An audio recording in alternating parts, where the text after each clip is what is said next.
actually, wait. Few for us. Yeah, Bruce said, #we miss Robo Jesse. And I said, you'll enjoy tonight's show then. All right, let's do this thing. Marty, you run a show? Yep, let's go. I'm ready. Tim, you do the opener? We're going to whip through the beginning of this fast.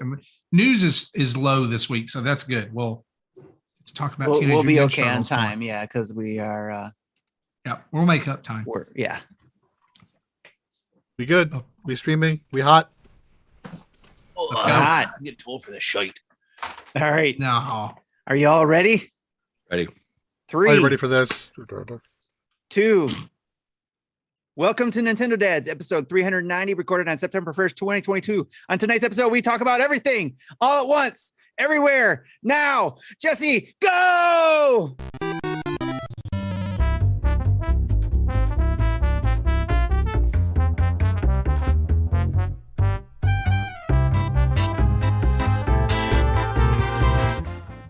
Welcome, everyone, to Nintendo Dads. It's episode 390, and if you didn't know it, we have now employed John Machida, the Micro Machine Man from the 80s, to do our intros.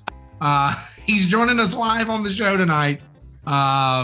Fantastic, Tim. That was just brilliant. It is September the 1st, 2022. Man, where has this year gone? I'll tell you where it's gone. Right down the toilet. Kind of feels like that. No, 2022 has not been that bad, has it? I don't know. We'll talk about it maybe tonight. We're all good. Yeah, we're good. We're totally fine. Totally fine. Speaking of totally fine, joining me on the show tonight, our usual cavalcade of characters from around the internet. 8-year employee of the year running, pushing the keys over there and making sure everything sounds good. Jesse Waldack, how you doing? Pretty good. So just OBS decided they wanted to be difficult today. So I launched OBS and said, there's an update. I'm like, okay, update. And then it updated. And then it said, okay, yeah, this update broke every plugin you had. I'm like, guys. So I now had to download the new plugin for Steam Deck. Of course, then for Stream Deck, not Steam Deck, different thing. And then, of course, that means I had to update Stream Deck and then update the plugin. And OBS still says the plugin doesn't work, and it really only half works. It works enough for what I need to do the show, but it doesn't. Things are not working the way they're supposed to. You know what I recommend? To. You know what my recommendation is? Take a hammer to it. That's it. Be done with it. Take a hammer to it. Send the leftover pieces to Streamlabs and say, "Look what you did." There you go. This is on you. It's on you. Yeah, they'll buy you a new computer, I'm sure. Right? Or not. Yeah. Speaking of buying and business, Justin Masson, there with the yellow glasses of sunshine. Absolutely. How are we today, man? Yeah. Thanks for having me again. I appreciate it, guys. It's been a good week. Aren't you just like a glorified guest at this point? I feel like it some days. I always realize I say thanks for having me, and then I'm like, isn't it? Shouldn't you be thanking me for having us? I don't know anymore. I mean, I don't want to, You can send your thank yous to NintendoDads@gmail.com. You're only a co-founder of the show, Justin. I know, right? And I think you and I are the only ones owning stock in this thing, Jesse. I mean, you and I can pull the plug on this thing and run anytime we want. Man, I am. You know what? Here's what I'm gonna say. It's been an interesting week. It's been a great week. It's been a great week for Nintendo Dads.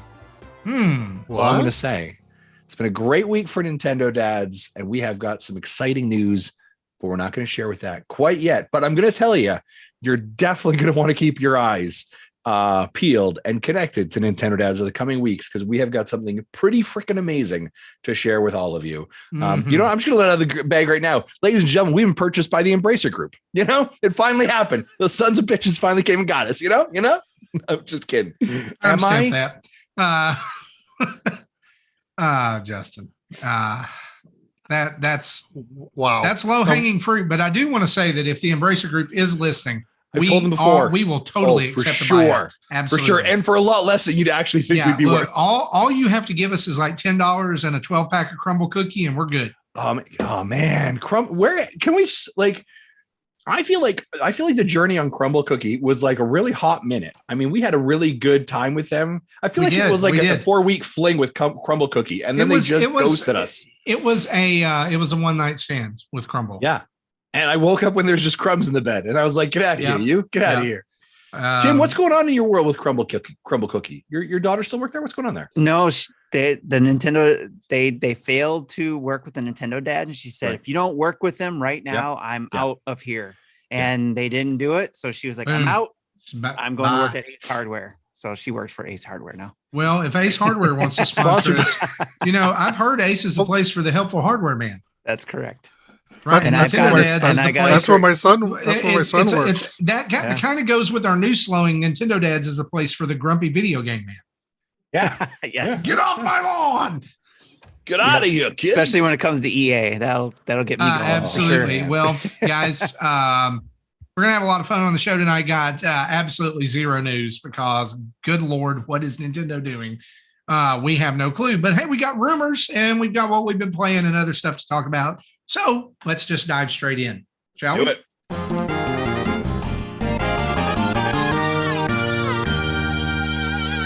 I'm sorry. The audio on my end cut out, and it sounded like somebody was playing that bumper with pots and pans. It was like clank, clank. Anyway, ladies and gentlemen, Nintendo Dads, nearly 8 years running and really held together with duct tape and shoestring. Well, one, that probably could be OBS's upgraded fault. No, the music cuts out for me every week when you play it.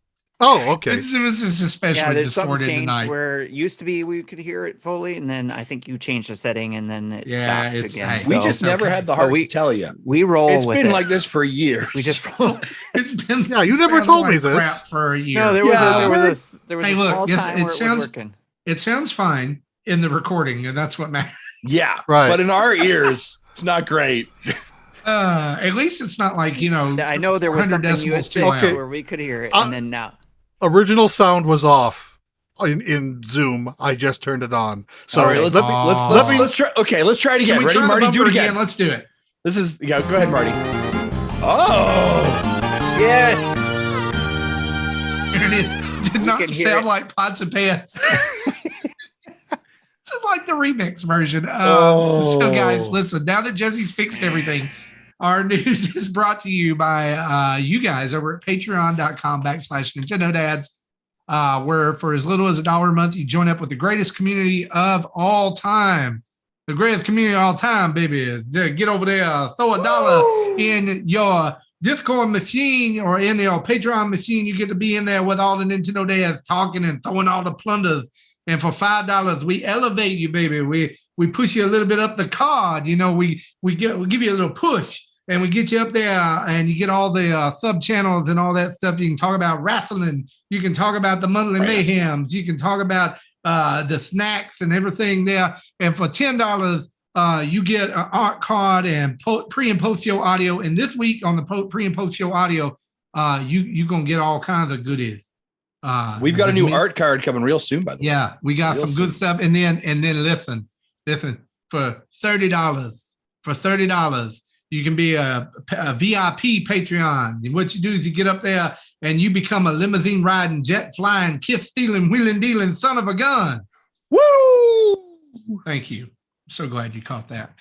You're welcome. Anyway, you get to be a Patreon producer, which means you get to be on the show with all of us, baby. I almost spit my pop out at that line. Yeah, I love it. The jets and the... You get to listen. You get to for $30. You get to come over here and ride Space Mountain. That sounds like it's a great ride. Was that a euphemism? Is that a euphemism for something? Justin, I'm just talking about Disney World. You get in there and it's dark. You're flipping and flying all over the place. Think you're in space or something. It scared me to death down there. I didn't never go on it again. I almost threw up in my. So while you've been doing that, Imbecile's just been having fun in the chat, and I go, spending that bounty board money on emotes, huh? Yep. There you go. So anyway, head over to patreon.com/Nintendo Dads and sign up or don't. I think after that, people are like, you owe me money for what you just made me go through. Look, yeah. Anyway, so let's talk about the news, guys. Splatfest world premiere was over the weekend. Justin and I got to play with Ebucel and some other folks, and Isaac, my son. Tim, did you get to join in at all during the weekend? I know you were kind Last of busy. 2 hours of it, I did get to join in. Okay, Jesse, we know you don't care anything about Splatoon. Correct. Okay. Silence. I just wanted to throw here, just very quickly, Justin, Tim, and I. What are y'all's first impressions of Splatoon 3? What do you think after the very first Splatfest? By the way, Rock won. How in the crap did Rock win when Scissors went in with a full 1 point percentage lead into the half? Yeah, I don't know. It's recount. We need to recount. Yeah, confusing. It's confusing. So here's my thoughts of I had fun playing Splatoon. Yeah. I would have had fun, or I should say, I had fun playing Splatoon 3. I equally have fun playing Splatoon 2. And had I not known this was Splatoon 3, I would have had no clue that it was a different Splatoon. So it confirmed to me there wasn't a lot of different things changed or added to it. I thought some of the online functionality, although it was clunky at times, but the ability to connect with your folks relatively easily, set your rooms relatively easily, I thought that was good. We definitely did have some dropouts. You were not getting any of your XP or any of that stuff earned against it, so that was really a pain. But it did exactly what I wanted to, which was I jumped online with friends. I played games together. They were quick. They were tight. It was a lot of fun. I had a great time. We won some, we lost some. It's exactly what Splatoon needs to be for a multiplayer function. But again, I don't know if there was enough in that to say, wow, that's Splatoon 3. Do you know what I mean? I could have just been like, hey, Marty, you want to jump on and play some Splatoon 2 this weekend? We could have done that too, and we would have been just fine. 2.5. Yeah, I totally agree with that. Justin, let me ask you this, just from your time on it, because you did refer to it. Do you feel like that most of the improvements going into this, like coming out of it, like going into Splatoon 3, most of the improvements have been under the hood improvements? 100%. To online multiplayer specifically. 100%. Okay.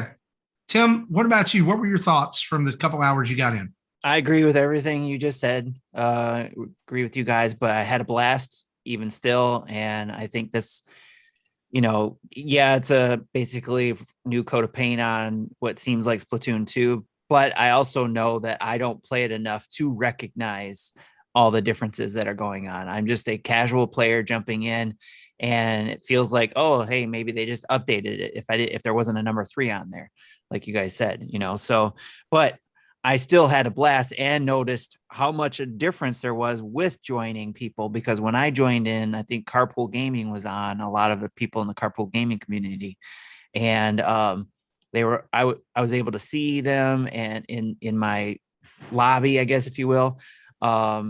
But what I really appreciated too was the ability to pick different weapons, try them out, and jump in. And I don't remember too being able to do it that easy. It seemed a lot easier to be able to do that, if at all, to be able to pick different weapons in between matches. By the way, I was able to swap out weapons, and then while the counting down was going on, I was able to practice a little bit, get used to it, try it out, and then jumped into a game. So especially with some of the newer weapons that I'm not familiar with, I was trying to play with, and I had a blast for the last 2 hours that I was able to stay on. So looking forward to it, and looking forward to the single player. That one of the things that I noticed that I was kind of disappointed in from the beginning was, you go in, it starts, you run into the area where you go find your online matches, right? And it was me and Justin and Isaac, and then eventually Ebusel joined us. Couple of disappointing things that I noticed. One, there was absolutely no directions on how to get into a game with friends. Yeah. That like it. Yeah, you guys struggled with that at the beginning. Like, we touted this big thing like, oh, you can see who's on. You can join them straight from their ghost. Okay, great. But how do I group up? Yeah. Nothing about that. So I finally managed to stumble into that. The second thing was, it was funny. Sorry to interrupt before you get to the second point. It was funny from the beginning. You were like, at first you guys were on the high trying to like, oh yeah, we're going to play. And then you felt like at first you weren't going to be able to join. Oh, there's no join friends in this test run. And then wait, I think I found it. No, I didn't. Yes. No, yes. Yeah. That's how. Yeah. It was pure experimentation. But the other thing that that was really kind of disappointing about it. Just in the initial part, and there's one other really disappointing thing I want to talk about, but it has nothing to do with this, was that when you disconnected, you had to redo that game, that room all over again. Mm-hmm. You know, which I guess I can kind of get, but I did read that the ping rate or whatever it's called for like frames per second online was the exact same as Splatoon 2 and actually lower than Splatoon 1. Really? So I don't know if that had anything to do with the server disconnect or anything like that. Yeah. Ping is obviously normally they're testing server it. latency. So the higher the number, the worse. Yeah. So if the lower number is, then it means it was better. If Well, the no, number it was lower in the ping. Well, this said that it was, well, Yeah. it seemed to, the way the article read, it was better for Splatoon, but yeah, I read I that. don't know. I read the same article, and yeah, they said that Splatoon's ping was lower than Splatoon 2 and Splatoon 3's. well, it's I Again, think in both cases those games we were know doing the more Switch than the original networking Splatoon. architecture is less than it could be. But to that end, I do think that the improved matchmaking and things like that is going to go far for this game. I like that you're able to get in there and try out weapons and things while you wait for a match to connect. I thought that was a really nice touch to be able to like do almost tutorial-esque type things and test out different combinations and decide what you wanted. But the other downside that I want to talk about is a feature that they're building the game around for this second sequel, and that is the tricolor battles, which, oh my gosh. That bad? Well, you played them, right? I didn't play the tricolor. Okay, so the tricolor battles popped up every now and then when you play, just matchmaking, or you can just, there's a setting that says tricolor battles, and I don't remember if I was able to go to that or not. It looks like it may be all you're able to play, like in the regular release, but it's the winning team. Like there's a halftime report, I guess, kind of thing. It's like, oh, we're halfway through the Splatfest. Let's show you the standings. And it comes up and it's like Scissors is 34.1%. They're in the lead. And Rock is 33%. And Paper is 32%. So here's, going into it, Scissors is going to be the defending team. So there's 4 Scissors players on each team. There's 2 of the other team. And they throw you into this match and they tell you nothing. It's just like, yep, it's tricolor battle, go. Well, there's this thing in the middle of the map called an ultra signal. All right. And basically what it is you're having, as the defending team, you cannot get the ultra signal. You have to defend it. Well, they don't tell you that to begin with. In the demo or the preview, whatever, if the opposing team ever captured the ultra signal, it would shoot off into the atmosphere and activate a permanent oppressive rainmaker in their ink color that constantly rains on your territory until the end of the game. Not only changing the color of ink, but also causing pretty devastating damage to anybody who's under it trying to ink it.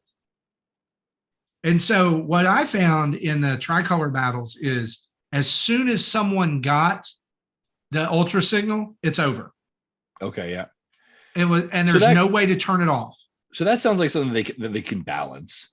Oh, I'm sure. And they did say something about this week about they've heard feedback and they understand, and they're going to, please understand, they're going to balance it out, hopefully, and things like that. But please understand. Yeah. Nice. It was not an enjoyable time. And honestly, here's the deal. If that caused that big a difference in the Splatfest for not only for Scissors, who was in first, to not only lose, not second place, but to go all the way to third, then that's a big problem. Because it's kind of manic. Like there's only 2 people on the other team, but if both teams figure out, hey, we got to put pressure on the ultra signal, and kind of start teaming up, that defending team they're lost. They're done. Yeah, they're done. Huh? How I just didn't feel like are they doing how often do they say they're going to be doing the three? Splatfest? Yeah. Oh no, the tricolor. It didn't really say. I mean, it doesn't, and it doesn't seem like it's going to, because I still played some 4v4 matches in that second hour that I streamed. But if to me, it was not as much fun as they made it look. Yeah, it was a real chore. It was not fun to play those tricolor battles. And again, I think as the defending team now. I may not be the defending team next time, and I may think it's great. Yeah. But anyway. Do we all kind of agree that, like, it just, and I think this goes back to Tim's point earlier, which was, what we're hearing from Splatoon 3 is that the changes are really under the hood. And so it kind of feels like we did see those changes here substantially enough to say, yeah, we understand that. Or we agree with that assessment. Yes, under the hood, most definitely. I agree, and without playing single player or anything else, I mean, I'm not expecting a huge leap and bound from single player, honestly. Yeah. But I do wish that part of the weekend had been a test salmon run. That would have been good, yeah. And we also remember the treehouse. The go treehouse for did that. show some of the one player too, and it was basically just help you get familiar with the game and the weapons and how everything works and stuff. So, and there's probably going to be some leaderboards on those, and timing runs and stuff like that. So didn't seem very story driven. Right. And ideally that's what I wanted. That's what I hope for out of this. But I'm like you, Tim, I'm not going to play this like super competitively or anything. I'll jump in and play it to have fun. Probably mostly around Splatfest. Probably around the community type stuff. And around the community type stuff. And that's about it. But I'm looking forward to it. It's just, honestly, I'm finding that I'm more hype about the Splatoon 3 Switch OLED, which so good. I am talking myself out of on a daily basis. Like, seriously, like I'm thinking like, okay, Isaac said he wants a Nintendo Switch OLED, so maybe I could give him mine. Isn't that how Isaac ended up with his other one? No. As how my daughter ended up with her Switch. Oh, got it. I bought the OLED and gave her my old one because all she wants to do on it's play Clubhouse games and Animal Crossing. She doesn't even really play Animal Crossing anymore. Who does, right? Anyway, so yeah, Rock won the Splatfest. If you were Team Rock, good job. We'll get you next time. Big man for life. Also this week, there's some interesting tidbits. The Wii U and 3DS both had firmware updates. What year is it again? Was it just stability patches? Actually, no, it was not. The 3DS firmware was updated to version 11.16.0-48U, which it will change the version number of the firmware. The official patch notes are exactly like tonight's Wii U firmware update. The only thing Nintendo says, further improvements to overall system stability and other minor adjustments. But it's because that's what everyone's been whining about is the firmware stabilities for the It's Wii interesting U that both of 3DS. these dropped at exactly around the same time that they stopped taking payments for the I'm sure eShops. that was. Well, what I read or what I heard from someone on YouTube. Well, there's a trusted source. I don't remember. I don't even remember the channel, but it sounds like someone who data mined it sounded like that there was change in the verbiage around COPPA messaging when making an account for kids. That's really the only change. Guys, let's just be honest here. Who's still making kids accounts for 3DS? There's some poor person out there who's like, well, it's all me. I just bought a 3DS for the first time. I haven't need to have made a kid's account in probably 8 years. Well, that means you probably have less passwords to remember, because I hate kids' accounts. They're terrible. Oh, I've maintained a document of kids' accounts and passwords. Yeah, because that's what I'm doing. they're sure as hell are not going to remember it. Right. Thank you, Apple Notes. Yep, that's right. So yeah, it's listen. The Wii U and the 3DS, they are more stable than they've ever been. It's going to be a resurgence is what's going to happen. They're bringing back like the retro collection. Yeah. The Wii U Mini releases next year. Exactly. Couple of game release. Yeah. Oh, I'm sorry. The Wii U Classic. That's right. Preloaded with all 5 games from the Wii U that people care about. And one that what was would never those released. 5 games be, by the way? I don't know. They're all on Switch. Actually, you know what? It's the only way that it's the only way you're ever going to get Paper Mario Color Splash, Twilight Nintendo Princess Land. HD, and Wind Waker HD. That's Nintendo it. Land. Yeah, that's a good one. And Nintendo Land. And That's Star it. Fox Submerged. Yes. Star Fox Submerged. Yeah, there you go. A couple of game release updates here we want to remind you about. Voice of Cards, The Beasts of Burden, now has a release date of September 13th. Well, that's just in a couple of weeks. Not just now has a release date. It was announced today. Oh, okay. Well, there you go. But just because I've played the first 2 Voice of Cards games, I figured I'd throw it in. Yeah. Even though I never finished the second one, but I'm still interested in trying the third. Gotcha. This is one I'm super interested in. Bear and Breakfast now has a release date of September 15th. That is the game where you are a bear and you build a bed and breakfast. I'm all in. Yeah, it looks interesting for sure. Also coming on September 23rd and just got a release date this week.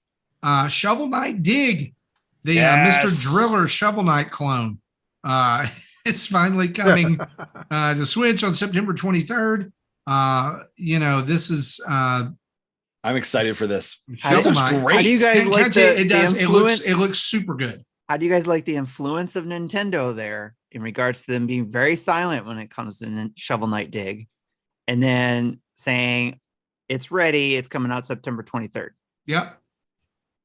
You know what I really wish was coming out? I took it that way because they've been quiet the whole time. Can I tell you what I really wish was coming out September 23rd? Shovel Knight 2. They might as well just change their name to Shovel Knight Club Games, because that's all they're going to be able to make for the rest of their existence, because Shovel Knight's so good. I walked in the other day, walked in the house, and I'm like, where's that music coming from? And it's my son replaying Shovel Knight. Classic. Again, it's all the time he plays Shovel Knight, and I'm not mad about it. It's okay. Well, guys, guess what? That's our news for this week. That's it. Pretty sparse news week. And so we're going to take a quick ad break for our sponsors. Hey, folks, today's episode of Nintendo Dads is sponsored us by Manscaped. And of course, we've been talking about Manscaped for, well, almost a year now. Actually, I'll be honest, over a year. Why? Because we absolutely love Manscaped. Manscaped has been known for below the belt grooming and is an absolute top end fantastic company that offers amazing products. And we've talked about stuff like the Lawnmower 4.0, the Weed Whacker. These are fantastic tools to make sure that you are staying trimmed and clean and kind of really taking care of yourself as you should. Now, it's back to school time. It's September. Maybe you're starting new routines. Head over to manscaped.com. Use the code NINDADS, NINDADS, at checkout for 20% off and pick yourself up some new products from Manscaped. Again, maybe it's a 4.0 lawnmower taking care of that body hair, whether it's below the neck or below the waist. They'll help you get rid of that hair that you have there as well. And while you're there, check out some of their fantastic deodorant. Again, not only just ball deodorant, but also under the arm deodorant, which, by the way, I think is absolutely fantastic. And of course, shampoo, body wash. They have absolutely fantastic products. We love Manscaped products. They are some of the top. They're some of the best products you can get out on the market. And like I said not too long ago, if they were making hair gel, I would tell you, if they had hair gel and toothpaste, my entire morning would be brought to you by Manscaped. I swear to you that. Folks, again, that code NINDADS, NINDADS, for 20% off and free shipping. Big thanks to Manscaped for their continued support of Nintendo Dads, and we're going to be they're going to continue supporting us all the way through the end of 2022. Hey, back to you. Love it. Love it. Well, here's what we're going to do, guys. Right now, it's time for a juicy rumor. Ooh.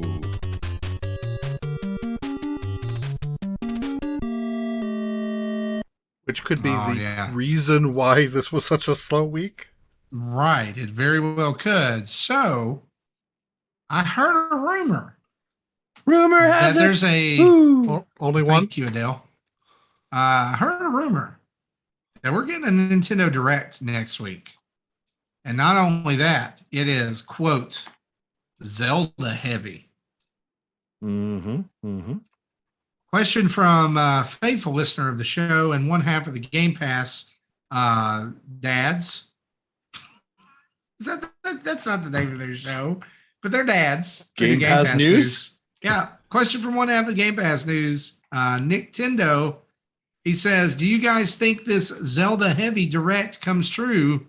Was this Zelda stuff meant for the anniversary and just missed the date? I'm not going to you first, Justin, because you're going to do numbers and business and blah, blah, blah. I want to know what Jesse thinks. I think if it is Zelda heavy, the fact that it missed the anniversary because of delays due to the Fire Nation attacking is very possible. Though I think if there is a direct, at least I'm hoping it isn't primarily Zelda. I want to hear other things too. Like if Zelda heavy means a quarter of it, then sure. But I don't want it a half, depending on how long this thing is. But presuming it's a 25-minute presentation, I'm hoping Zelda is still less than 10 minutes. Okay. Tim, what say you? Is this I heard this real? I heard this is both Zelda heavy and their Metroid trilogy is coming. So I think this is. You say that about every direct, though. No, I don't say this. Everybody else is saying that. It's Metroid time. Everybody else has been saying that. So, and I'm not going to believe it until I see any of this. Okay. Like, this is ridiculous, people. Every time there's a slow time Nintendo Directs come out, or don't come out, then it's like, oh, they're ramping up for this or that, and it's Zelda or Metroid Prime trilogy, in fact, is what that was added to. And then the Zelda heavy stuff, meaning that we're going to get the Twilight Princess and the Wind Wakers and other things, so. And I even thought somebody was trying to put a claim, trying to push Nintendo, saying they hope it's Four Swords, which I don't blame them. I think it would be great NSO thing if they did a Four Swords thing. But to be frank, is I don't care. I would just want to direct, and then we'll see what happens. Tired of all this stupid Zelda heavy Metroid. Stop it. Yeah. Justin, you're over there making faces, so I want to know. We're coming to you. Yeah, what do you think? So I think a couple things. So since 2017, Nintendo every single year has released a Legend of Zelda game. Every single year, they've released a Legend of Zelda game on the Nintendo Switch. They will not leave 2022 without a Legend of Zelda game coming to the Nintendo Switch. I believe you will see the elusive Wind Waker Twilight Princess. I was assuming they would probably be separate games. The rumor right now is that it is a 2-on cart or bundle on. So I think they're going to do that. And then I think what we're going to end the direct with is the director of Breath of the Wild 2 coming out and saying, we'd like to show you today a clip of a new trailer for Breath of the Wild 2. Please enjoy. And we are going to get a title for what it is actually called, as opposed to Breath of the Wild 2. right? And the sequel to The Legend of Zelda. The sequel to, we are going to get a really good look at it. And then the last thing we're going to get is like a March 17th, 2023. And that is a big flag stamp or whatever that they're going to put in the ground on it. I think that's really critical. I think they need. I'm sorry you're sucked into all this, Justin, too. I'm sorry. When he said that date, super cynical tonight. This is when he said that date. The first thing I thought of is he missing his time in Ireland? Why? March 17th. Oh, St. Patrick's Day. Yeah, good call. I'm gonna be honest. I just picked that date right now. What I'm just saying is we are going to get a release date for it. See, it was subconscious. Yeah, it's subconscious, and put the date down on it. I think that's gonna be critical for them. So I think it's gonna be very heavy. Legend of Zelda. So by heavy, we're gonna see those two things. I think in the direct, like if I was to look at my crystal ball, I think a couple of the things that I see actually being mentioned here in the chat here as well from Ninfrendo. We are going to get a date for Advanced Wars. We'll see that in calendar year 2023 somewhere. Probably I'm going to suspect February. We're going to have not a one last thing, but a surprise announcement that Tunic will be coming to the Nintendo Switch in the month of September. I can get behind. And you're also going to see that Inscryption is also coming to the Nintendo Switch in 2022 as well. You're also going to get a sneak peek at a new Donkey Kong game. And you will also, that will be slated for 2023. And then you're going to get the elusive Metroid Prime, not trilogy, but Metroid Prime remake. Right. That's being shown off as well. That will be coming out in December. Yes, Tunic will be the same day as the PlayStation, September 27th. So do you think that this is the date that's being thrown around for this direct is, I believe, 12th, September 12th? The 12th? Yeah. So the 12th is Tuesday.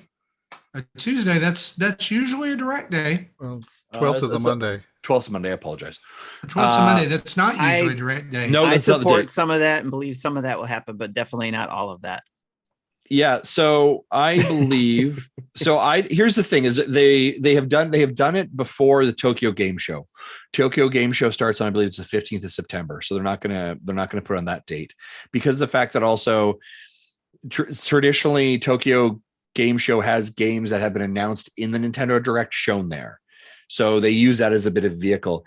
I don't think they're gonna put it out next week. And the reason being is their PR beat and their communication has to be around Splatoon 3, right? That's where they're going to spend their energy next week is Splatoon 3, Splatoon 3, Splatoon 3. Get that out the door. Get that out the door. They don't want to compete with Apple's iPhone 14. Because then after that, if you really think about it, what does Nintendo actually produced, created, built, not third-partied, whose IP? What does Nintendo have in the chamber now? Nothing. Bayonetta is not Nintendo owned, right? It's owned by Platinum. Pokemon is not owned by Nintendo; it's their own, right? Or the Pokemon company. So what is Nintendo? I think Sega still has some sort of licensing with. Yeah, what is Nintendo owned IP properties that we actually know and have a date for? We have nothing after Splatoon 3. So there is a large amount of space that Nintendo needs to begin to have a conversation to tell us why we need to be excited. And they're going to give us about a 6-month roadmap to get us hyped as we move into that space.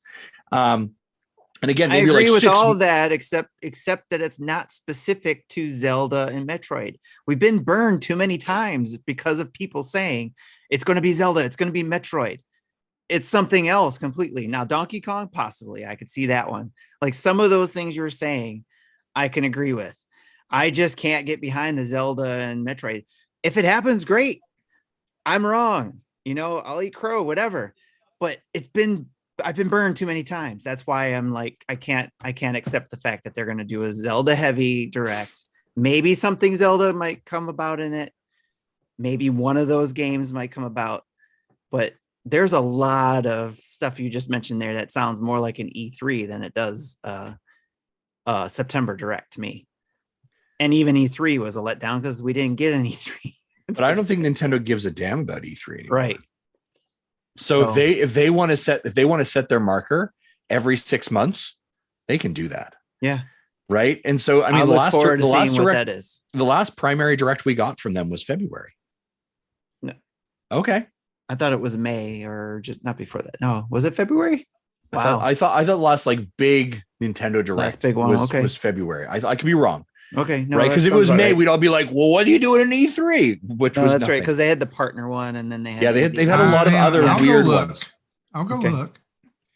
There was a partner showcase 6/28. There was the last big Nintendo Direct, the 9th of February. Yeah. That's so the funny thing about that one, y'all, look. This is going around Twitter Monday. Monday evening, if you Googled Nintendo Direct, one of the first matches was a link to. Justin's laughing. I think he knows where this is going. Yeah. There was a link to the 2.9.2022 presentation, but Google put in 4 days, reading it like the rest of the world reads dates. Except for our good friends across the pond. Yeah. The 2nd of September, which would have been today or tomorrow. But of course, and actually I saw that the first time I saw that, I'm like, oh, interesting. Until I looked at it and like, oh yeah, that really is the presentation from February. So of note in this direct, the big one back on the 9th of February, we had revealed up first Fire Emblem Warriors 3 Hopes and Mario Strikers Battle League, which are both out.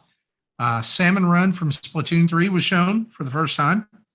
Mouthful Mode was shown off for Kirby and the Forgotten Land, which is since launched. Nintendo Switch Sports was revealed. It is since launched. Mario Kart 8 Booster Course Pass has come out and launched. Xenoblade Chronicles 3 was announced and has since launched. But Advance Wars also announced, not here. No Man's Sky just got a release date this week. I believe it's October 8th or somewhere around in there. RPG Front Mission, still not available. Disney Speedstorm, still not available. Chrono Cross has come out. MLB The Show 22 has come out. Portal Collection has come out. Live Alive has come out. Taiko Natsujin Rhythm Festival, is that out? I don't know. I don't think that's out yet. And then they had a couple of sizzle reels. So it's a pretty big direct. But as Justin said, what's in the chamber? Because almost all this stuff out. It's over. It's done. They've not missed with a September direct since the Switch's launch. Yeah. So here's September. Here's the $100 question. What is Nintendo teams work? What are the Nintendo teams working on? I'm glad you asked that, because a new rumor just popped up tonight that a brand new Mario 2D game is very close to completion, which tracks with the fact that the brand new Super Mario Brothers movie was set to be released this year. I believe that was somebody's prediction, right? And I did predict. I think I said 3D. I predicted a brand new Mario 2D. game. I said 2D. I said 4D. I said 1D. So I beat you all. Anyway, fair play. I don't know that they said that they didn't know that the game, the rumor basically says they don't know that the game is going to launch this year. It could be on slate for early 2023, which tracks with the release date of the movie, or 2024. But here's the crazy thing that the rumor also mentioned, that it will feature the return of the title character or the playable character from Wrecking Crew, which is an old wasn't NES the playable game. Character Mario? Wow. Yeah, but this would be the way they talked about it. It was almost like it was going to be a separate character from Mario. Now, here's the deal. That's a pretty baseless rumor, except for the fact of, wouldn't it be cool, or wouldn't it be just like Nintendo to have all of these Mario cameos in the Mario movie. Oh, we know that for sure. Spike is a character in the movie. Right. And not the reptile that throws the spike balls, but the Wrecking Crew boss. Both named Spike. Okay. There you go. You did not know that? No, You I seem thought surprised. he was Spike, There it is. the lizard. No, this was Wrecking Crew boss Spike. Okay. Well, guys, we may have cracked the code. There you go. You're welcome. Whatever it is, Justin, just rumors aside, I do think they're working on a new Mario game. We haven't had a brand new Mario game since 2017. So they're going to want to capitalize on the movie. That's number one. We know they're working on Breath of the Wild 2. That's two. Mhm. It would not surprise me if you're exactly right about a new Donkey Kong game. We heard rumors about that last year. We thought that we would see it during that earlier direct in February. We did not. So it may be there. I don't think we're going to see Mario Kart. I think we'll see more Mario Kart tracks, but not like a new Mario Kart. And then there's probably something that they're working on that's totally out of the blue because that's just Nintendo. Yeah. Whatever obscure franchise or brand new idea that you want to think of, it would not surprise me if they spend 20 minutes talking about the brand new Sushi Strikers 2 that's coming to Nintendo Switch. Princess Peach Warriors. Yep. I'd be fine with that. I would be 100% that makes more sense. than okay with that. I'm telling you, Mario in a Warriors format, they're missing the boat. Let's do it. So that is, like I said, that's the question, is what are they working on? And after Splatoon, and so that's why I really think it is a blowout, because they have so much to talk about. They've had so much sitting in those chambers that they're ready and they're pacing. Again, I hope you're right. Again, a couple things. Here's what we know to be true. Breath of the Wild is not coming out in 2022. They've come to the mat and said that. We also know that they have not missed a year since the Switch was released where a Zelda game was not released. So when you start to put those pieces together, you can start to say, okay, now we can see a pattern, and that's been a big thing for them. So don't get me wrong, I agree with those patterns, and I agree that's probably going to be something Zelda published. Yeah. But you put a lot of stuff out there. Oh, for sure. On this blowout. So I'm a dreamer. And it's like dreamer. I've been burned too many times by those same types of dreams where I know low expectations, high whatever, but high hopes. High hopes. High hopes, low expectations. Here's I mean, I say these things with a level of stupidity and confidence, and everyone's like, "Oh, he knows something." I know nothing. Your uncle. But I believe, and here's the deal: I also believe that they could do absolutely nothing and be like, "Oh, well, that sounds about right." Yeah. But if I'm gonna Nintendo like shoot my shot and I'm gonna like hang my star on something crazy, yeah, let's give her, because we haven't been able to have crazy, ridiculous E3 predictions, and it's all bent up in me like it's energy, and I'm like, yeah, give it to me, give it all to me. And I guess that's what I want. My thing is just probably just burned too many times by my hopes and dreams of those same things. Sure. I'm gonna cry. Tim's just done. Tim is like, oh, you can tell in Tim's voice. He's like, I am so done with you. He's burnt. He's had a week. There was no. This is like shattered glass, Tim. This is like alternate reality. This is Mitt. This is who this is. It's his evil twin. Mitt. Love. I would try to say your last name backwards, but it's impossible. I'd have to have it written out in front of me. Right. Hofla. I don't know. Now we're not doing it. Flua. We're not doing it. All right. Well, who was my alter ego? Was it Eric? Eric. Yeah, Eric. You don't even. It's not even your name backwards. It's they named you. It's Eric Von Artisanal Sandwiches.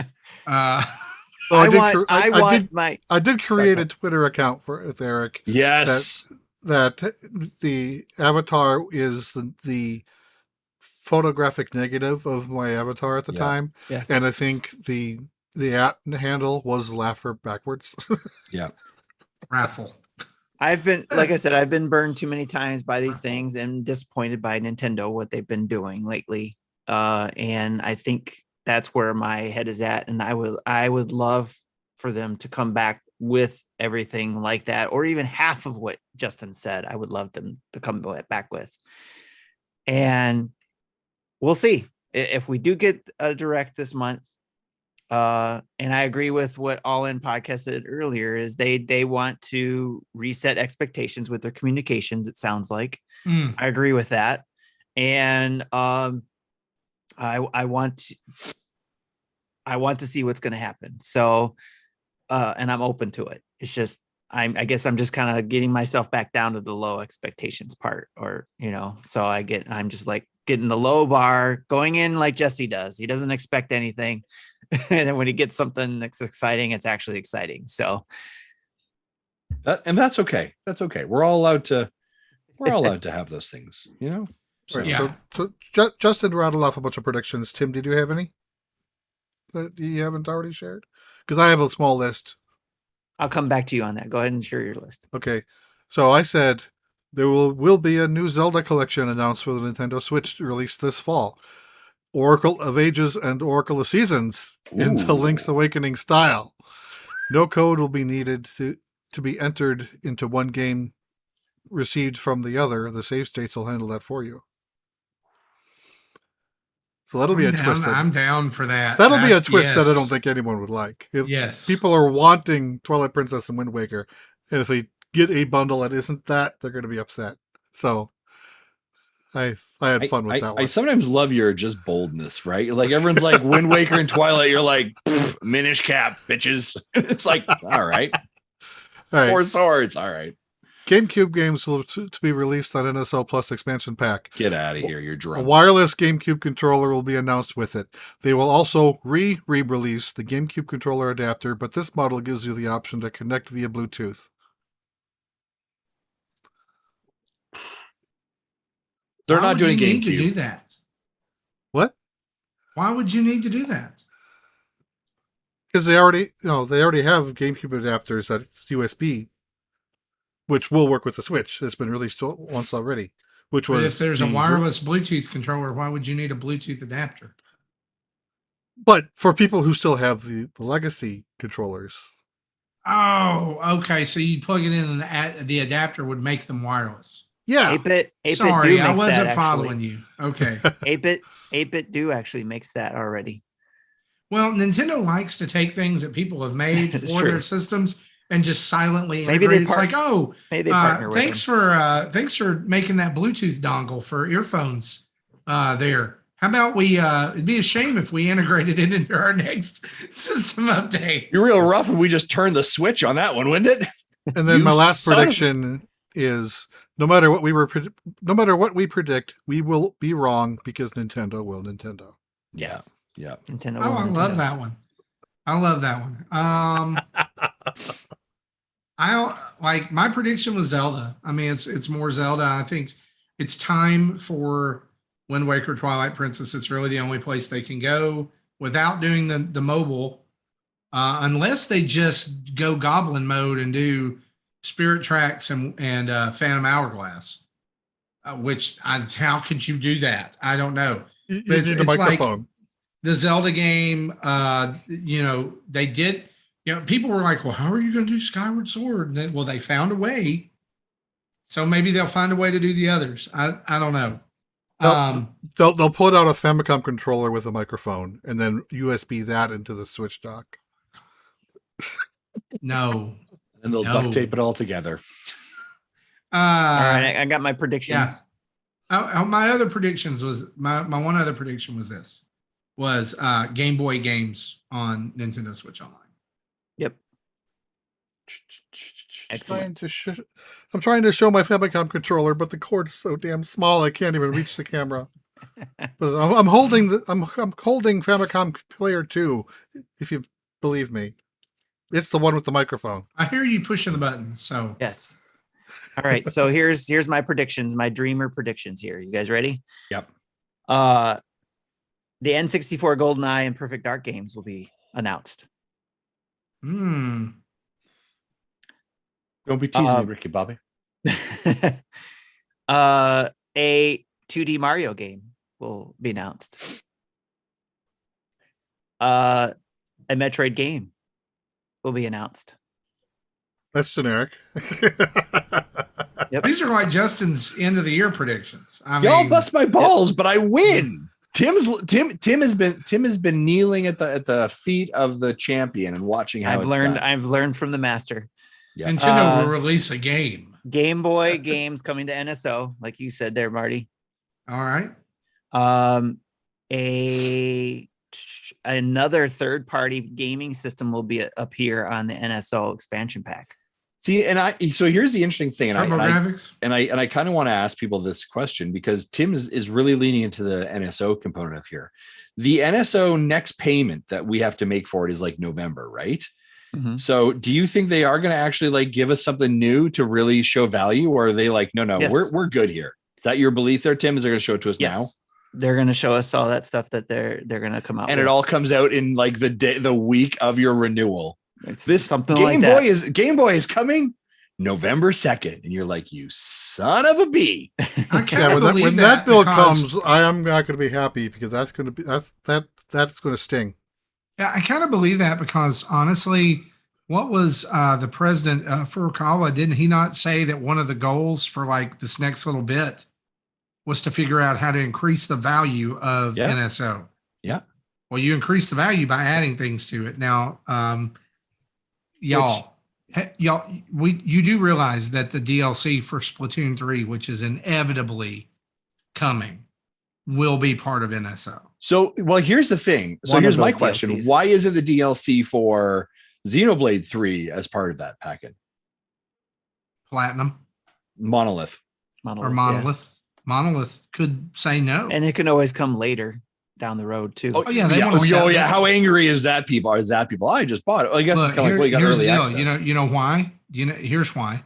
Because you let the initial excitement about Xenoblade Chronicles 3 cool off. Yeah.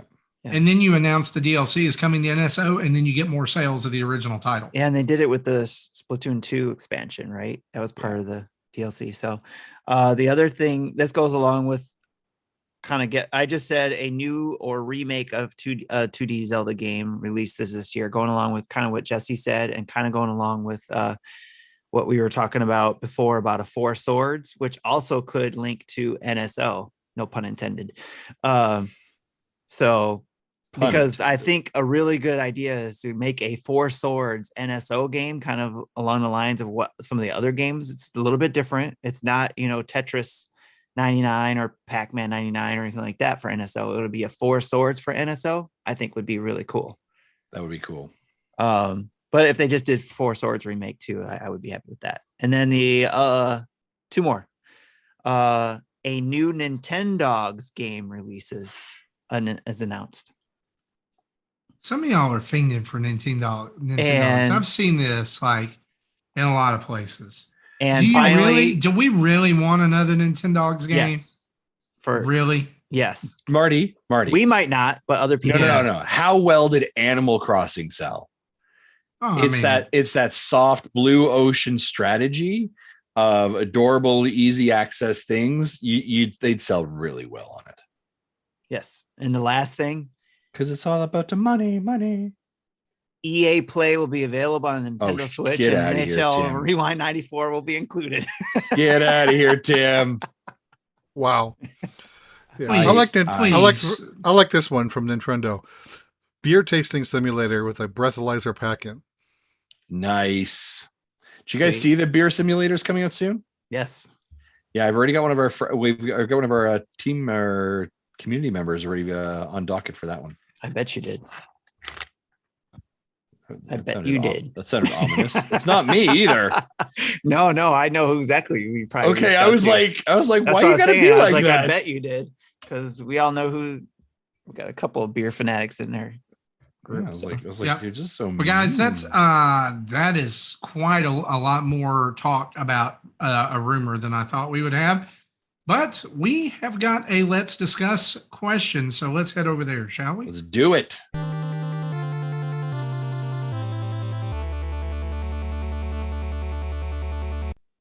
All right. So without taking a huge chunk of time on this one, I'm going to ask this question.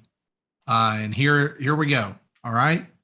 So everybody has to answer. It cannot be a middle of the road answer. It must be one of these two answers. Okay. Forget what we want. What is best for Nintendo? In touch with fans Nintendo or old school Nintendo corporate?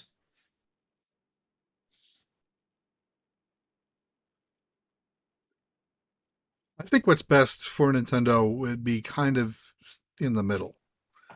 I said you can't be in the middle. You said you can't be in the middle. You did. These are the only two choices we were given. We will answer. Tim, did you do this? I plead the fifth. I think it's best in Nintendo's interest. As it sounds. Oh, go ahead, Jesse. Is that response in the rules? Tim pleading the fifth. I need my lawyer present to answer that question. You were saying, Justin. I actually think it is the fans would be best, because the fans at this age now, the fans that we talk about, have large amounts of disposable income, or are at a spot in their life where they potentially have disposable income and have nostalgia. And I think that could be a very high lucrative opportunity for Nintendo to really lean into those things that we think are absolutely nutty, or sorry, that they might think is nutty, but by the way, they're leaving money on the table. And I think that's where Nintendo could do well. Now, I'll also say, like, they have done well in their strategy, and there's no doubt about it. You can look at the money they're making and where their sales are. So I think they're very well off. But I think that if you were to say which one of these two, I don't know. I think from a business perspective, if you give the fans exactly what they want and they actually show up, like, instead of just whining like man children, then I think that they could do very well. I think that the thing that sets it over the edge towards interacting with the fans as opposed to not is just we're in a very connected world now versus 40 years ago, where people, no one had mobile phones, no one had internet. Everything was the only news people got was their quarterly published magazines, or monthly if you were lucky. So, but yeah, if people are out there, people looking for news, and information, it would be best for Nintendo to provide it. I love. Otherwise, you get these ugly rumors that we talked about for the last half an hour. Yeah, and no one wants that. Here's the thing: Nintendo can appear in touch with the fans while being old corporate Nintendo. Sounds like a middle of the road. It's not. No, what I mean by this is that if they Thank you, Jesse, for pointing that one out. If they go completely old corporate Nintendo, it's lockdown, right?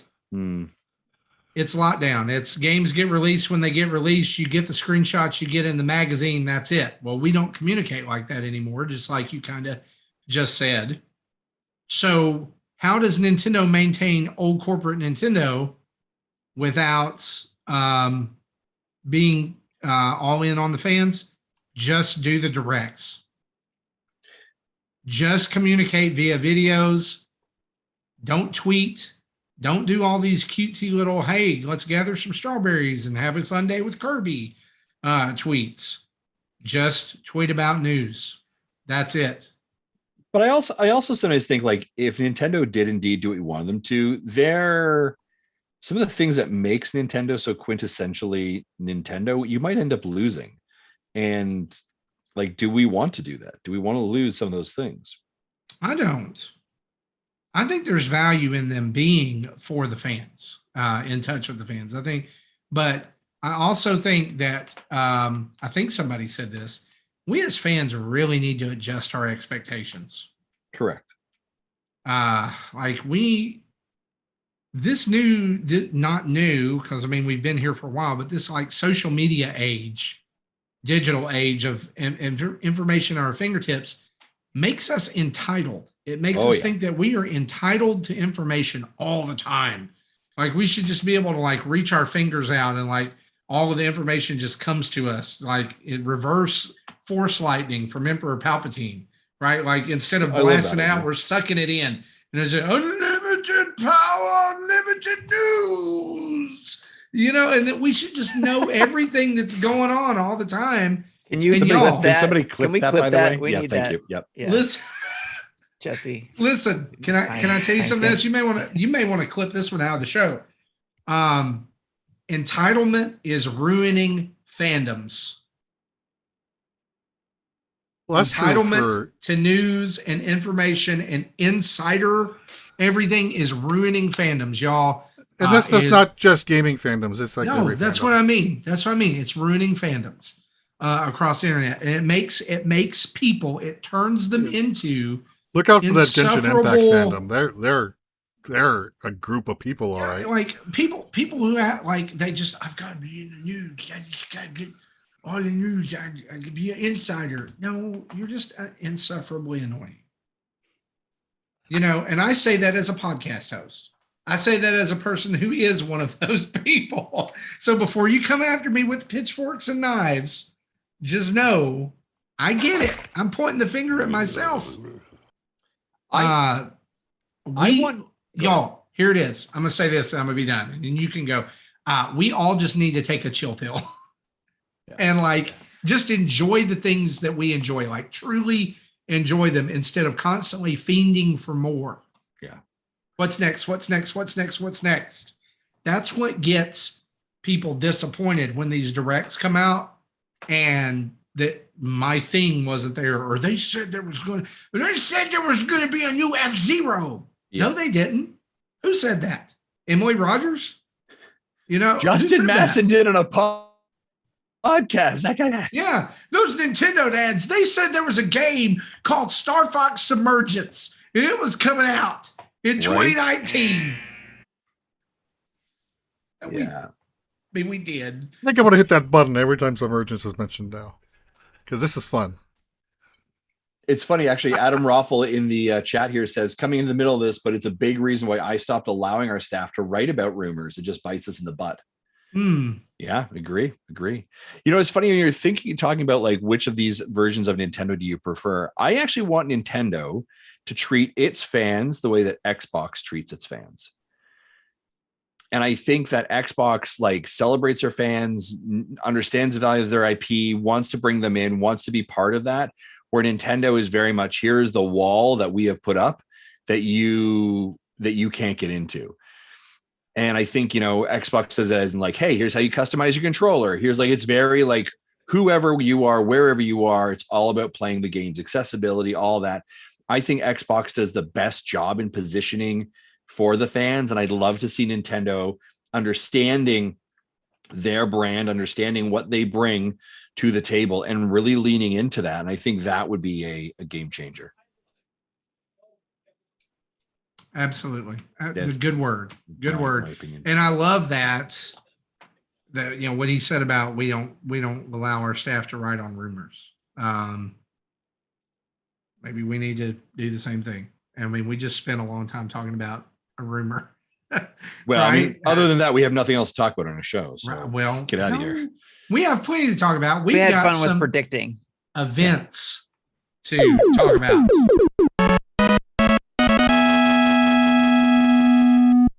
Hey, Tim, why don't you tell us about some events coming up that people need to be in the know about? Yes.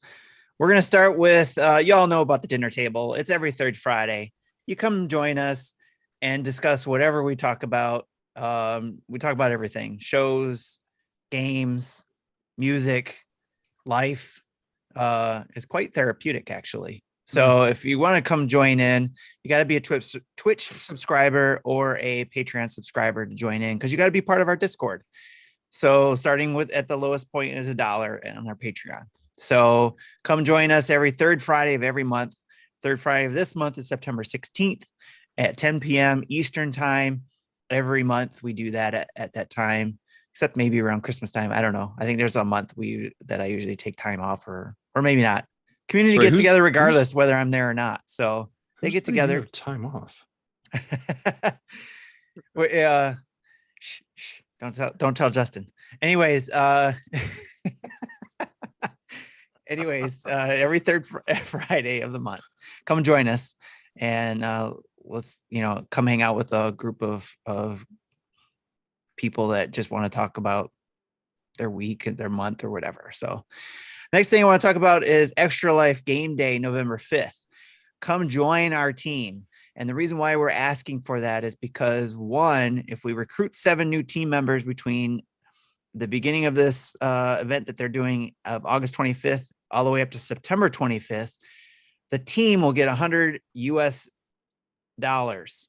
And then you will also get $10 US to start your own personal marathon on. So join our team, go to our webpage. Campaign. Yes, thank you. Go to our webpage, nintendodads.org, and click on the Extra Life link in the upper right corner of the page to join our team. Simple as that. Or you can just go to Extra Life's page and look for Nintendo Dads, all one word, and you'll find the Nintendo Dads 2022 team page. Join us there. Again, if we can get at least 7 new team members to join the team, that'll give us $100 as a team and $10 for your own fundraising.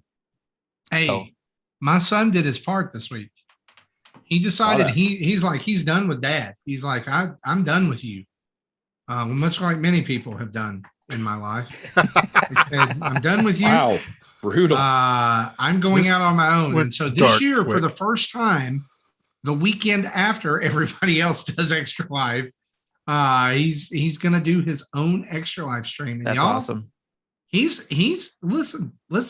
He joined our team, the Nintendo too, Dads team. He joined the Nintendo Dads team. Yes, and he set his goal at $1,000. That's awesome. That's cool. He wanted. I was like, but since it's your first year going out on your own, you probably want to set your goal kind of low. So, what are you thinking there? He goes, oh yeah, about $2,000. I was like, dude, all right. $1,000 is even more than mine. I said, I've only been at I personally have only done the $2,000 thing the last couple of years, and 1 year we missed it. And then this past year we there were 2 people who made $500 donations. So it was just holy crap, they're putting me out of my misery. They go, please go home, stop streaming. But no, he's going for the $1,000. I'm kind of excited to see how he does. I told him, I was like, you know what I'm going to do because my Extra Life will be done by that time. I was like, all I'm going to do is I'm there to hype you up and make snacks. That's all I'm doing. I'll do that. I'll get you technically connected, and then we're good. Yep. All right. So make sure he posts the link in our Extra Life channel. Yeah, too. He's probably going to do it on his own channel, so we'll do that, and yep. We'll figure it out. So I'm just excited to help him out this year. It's really going to be cool. Nice. Well, guys, you know what it's time for? Justin's favorite part of the show. It's Jesse's PokéMinute. Pika Pikachu. I hate you all. The season of light is upon us in Pokemon Go with 3 special research events to be available in the next 3 months. Part 1 started today, September 1st. Parts 2 and 3 will be available on October 5th and November 23rd respectively. Professor Willow returned from Ultra Space last week with a new friend, Cosmog the Nebula Pokemon. Throughout the season of light you'll be able to adventure and bond with this legendary Pokemon. Additional September events. September 3rd will be a limited research day featuring Inkay. September 10th will have the Clefairy Commotion event from 6 p.m. to 9 p.m. local time. September 11th is Deoxys Raid Day from 2 p.m. to 5 p.m. local time. The Psychic Spectacular event will run from September 6th through the 12th. The Test Your Metal event will run from September 16th through the 21st. Community Day will be held on September 18th from 2 p.m. to 5 p.m. local time. The Fashion Week event will run from September 27th through October 3rd. September Raid events. All 4 forms of Deoxys will appear in raids through September 13th. Yveltal will appear in raids from September 27th through October 8th. Mega Alakazam will appear in raids from September 6th through the 12th. The September research breakthrough encounter is Metachan. That is all of the Pokemon Go news for the week. Robo Jesse. Okay. First, that thing frightens me. Like just to the core frightens me. Second, Patrick in Restream has got something going on here. He says, Dark Tim versus Robo Jesse. Here I'm going to add something. Business Justin. What is Marty? There's like everyone seems to have this kind of alternate personality. What is Marty? I'm just like a ditto. That's it. It's the Rose, baby. We're coming in with the plunder. We had something from Marty already. Coming off the top rope with the bionic elbow on Mitt and Eric over there. Hit him. Take him to downtown. Yep, that's me. That's me. I know I had the music in here somewhere, but I moved it, and I don't know where it ended up. It's okay. Holy Marty is what we're getting from Patrick. Wrestler Holy Marty. Oh my gosh. No. No, that's like, I feel like I need a Mark from the UK. From the UK. First time I caught you guys live. Welcome, Mark. Hey. Welcome. It is an early morning for you right now. It is. He's up. He's like, God, this insomnia sucks. What's Nintendo Dads? Okay. Well, maybe you'll be able to sleep. Yeah, 4 a.m. right now? To sleep. It's almost 5. Almost 5 a.m. Almost 5. Justin would have already been up. He would have had a cup of tea. Yep. And the sunlight would begin to show behind him in the blinds, which meant that he was about to say, "Hey guys, I got to dip." In all fairness, it was early. Yeah, it was. That was. God, it feels like forever ago. How about we talk about what we've been playing, shall we? Let's do it.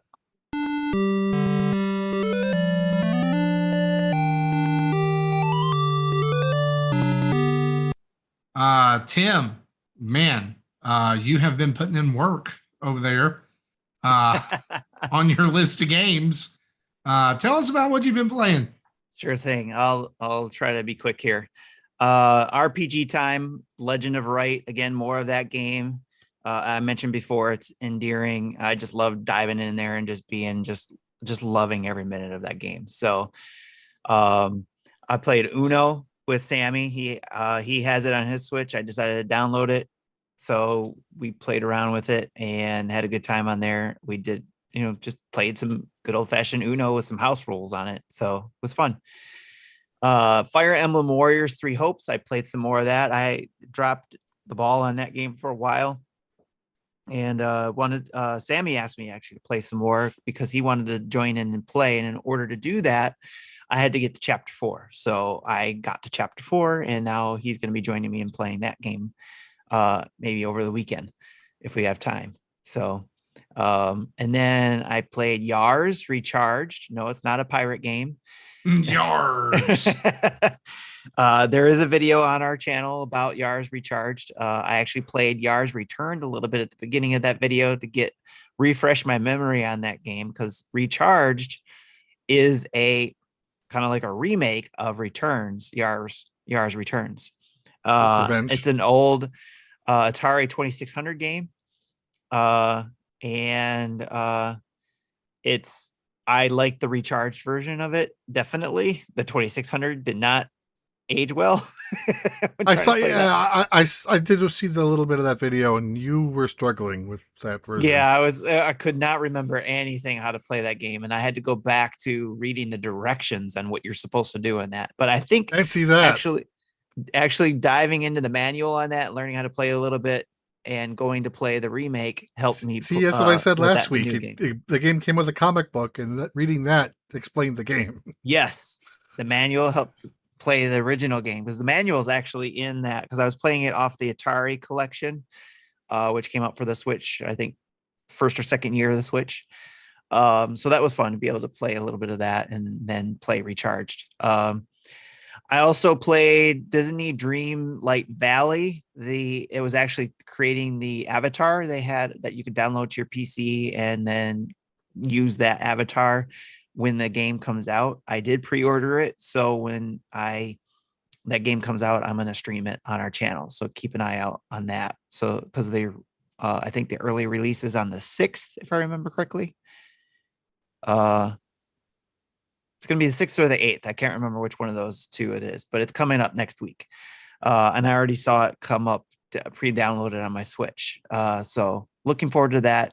And if anybody knows, if they watched me do the stream of creating the avatar, I was on the fence about which version of Disney Dreamlight Valley I was going to pre-order.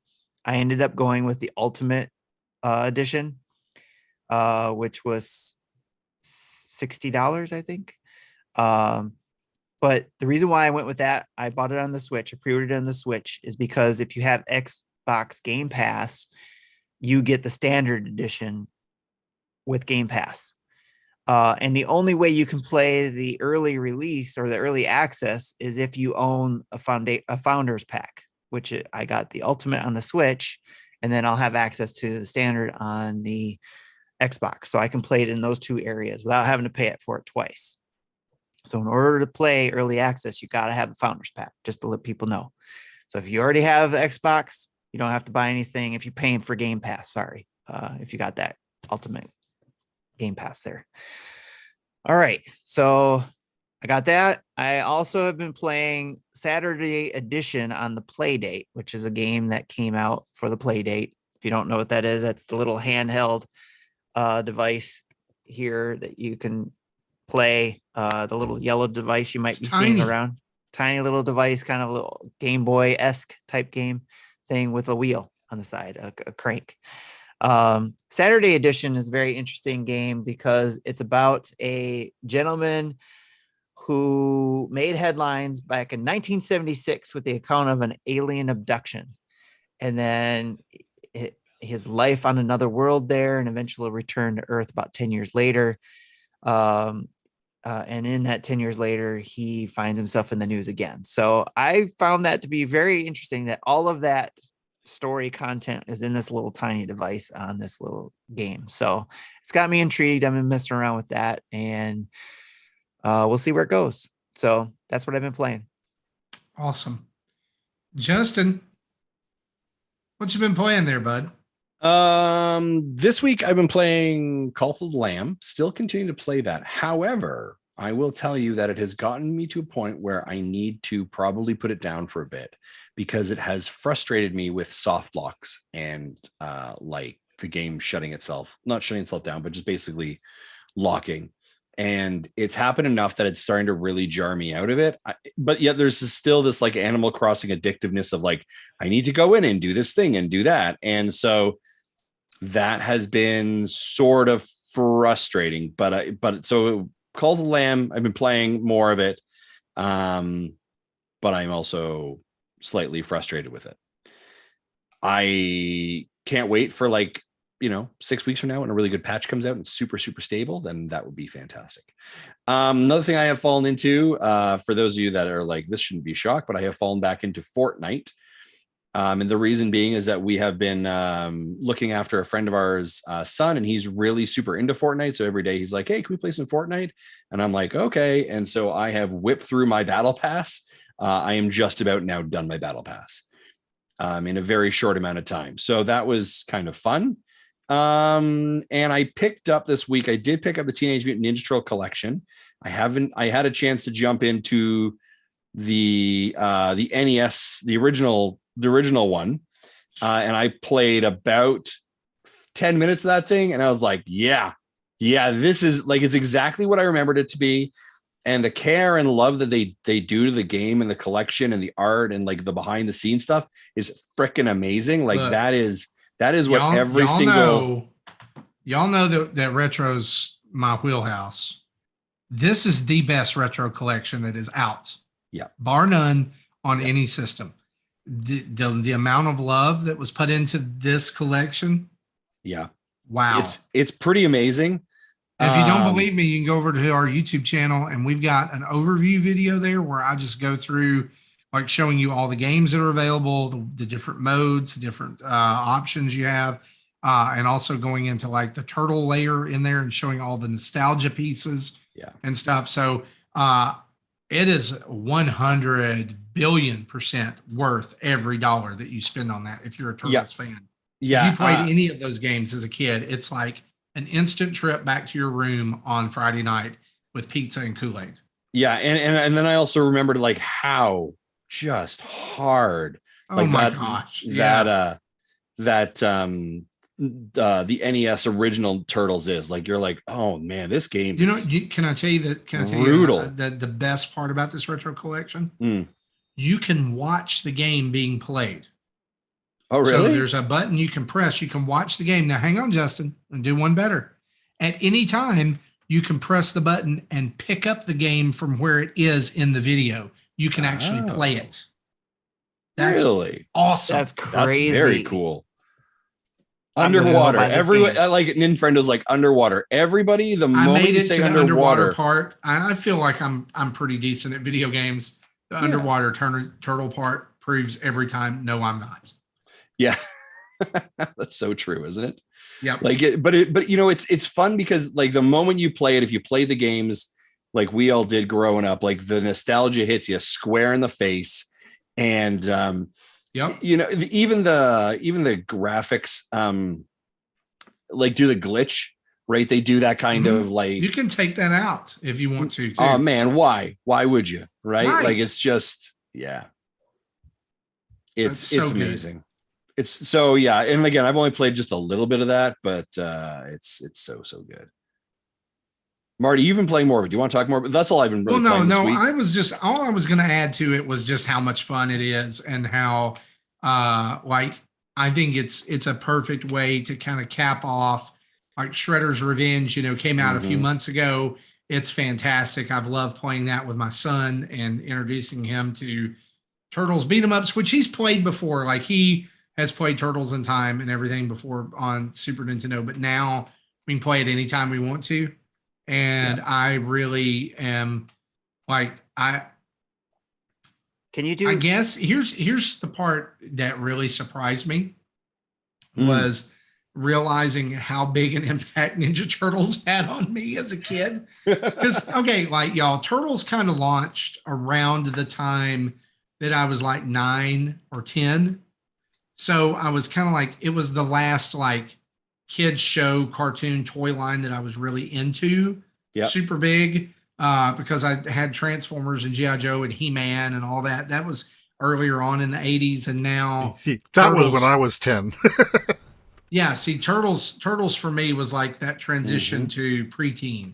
And so I remember having the original Turtles and the Turtle Van and Krang and all the, you know, so it like the nostalgia was surprisingly really heavy for this. Oh yeah, for sure. Go ahead. Sure, good. I was gonna say, like the moment you turn it on, like and you and I are of that age. You and I think you're almost exact same age. Where like that nostalgia, like looking at the box art, right? Looking at all stuff, I was like, the oh my box art was the best. The old ads, things like that. Can I do have one gripe. Why can no Turtles game get the original recording of the daggum cartoon theme song? Every one of them sounds distorted, bad, redone. It's all garbage. I want to hear what I heard on every day at 4 p.m. on Fox 17. Yeah, an arcade from 1988 isn't going to have the storage capacity. No, I'm talking about at the beginning, like when you boot the game up, it plays a snippet of the Turtles theme song. It's not the original song. It's trying really hard to be, but it's not. During post-show, play that for me, and I'll tell you if it matches the arcade or if it's not matches... It's not about the arcade. It's about like the whole collection. Okay. In Shredder's Revenge, it was redone. In this game, it's redone. Again. Okay, I see what you mean. And they're two different versions. So, like, just get the original one. I heard something about the original musician or whatever. Artistic licensing? It was an artistic license thing that that person who's being a stickler about. It's Michael Jackson, isn't it? Michael Jackson did the Sonic 3 music. He did the Turtles theme song. Totally. And now the Michael Jackson estate's just ruining retro video games. Thanks a lot, guys. Way to be bad. I have a question. For any of the Dun, dun, 4-player dun, dun. games, There's are just two they of them. online 4-player Ooh, or that's a only good local? question. I've actually not looked, but I would assume that every game is online because online is or any game that has 2-player or multiplayer is online because it's online is an option from the very root menu. Okay. So it's like either go to games, online, local play, or turtle layer. Okay. I did hear that the online is not good. Oh, that's disappointing. Oh, I wish there was a way the 4 of us could play together. Yes. Man, I wish we'd play couch co-op. That would be just super hanging cool. out together. Yeah, Like That'd totally. be pretty amazing. That would be awesome. You guys all live in Northern Land. It's really hard to get up there. I have to go through snow and ice and bears. And You got to go through the North Wall or whatever that was. I've got to break through the Mason-Dixon line. The Northern Wall. Yeah, the Northern Wall. I've got to go beyond the wall. No, there's not anything else I want to say about Cowabunga Collection, even though just that it's awesome. It's fantastic. And I won't add much more to it other than like, this is how you do a retro, like all these collections have come up before. I was like, I don't really particularly care about. But like this one, everything they've done for is just so good. Here's so the thing. good. Here's where they nail it is it's not just about the games. It's about the box. It's about the culture that surrounds the games. It's about the series the game's based on.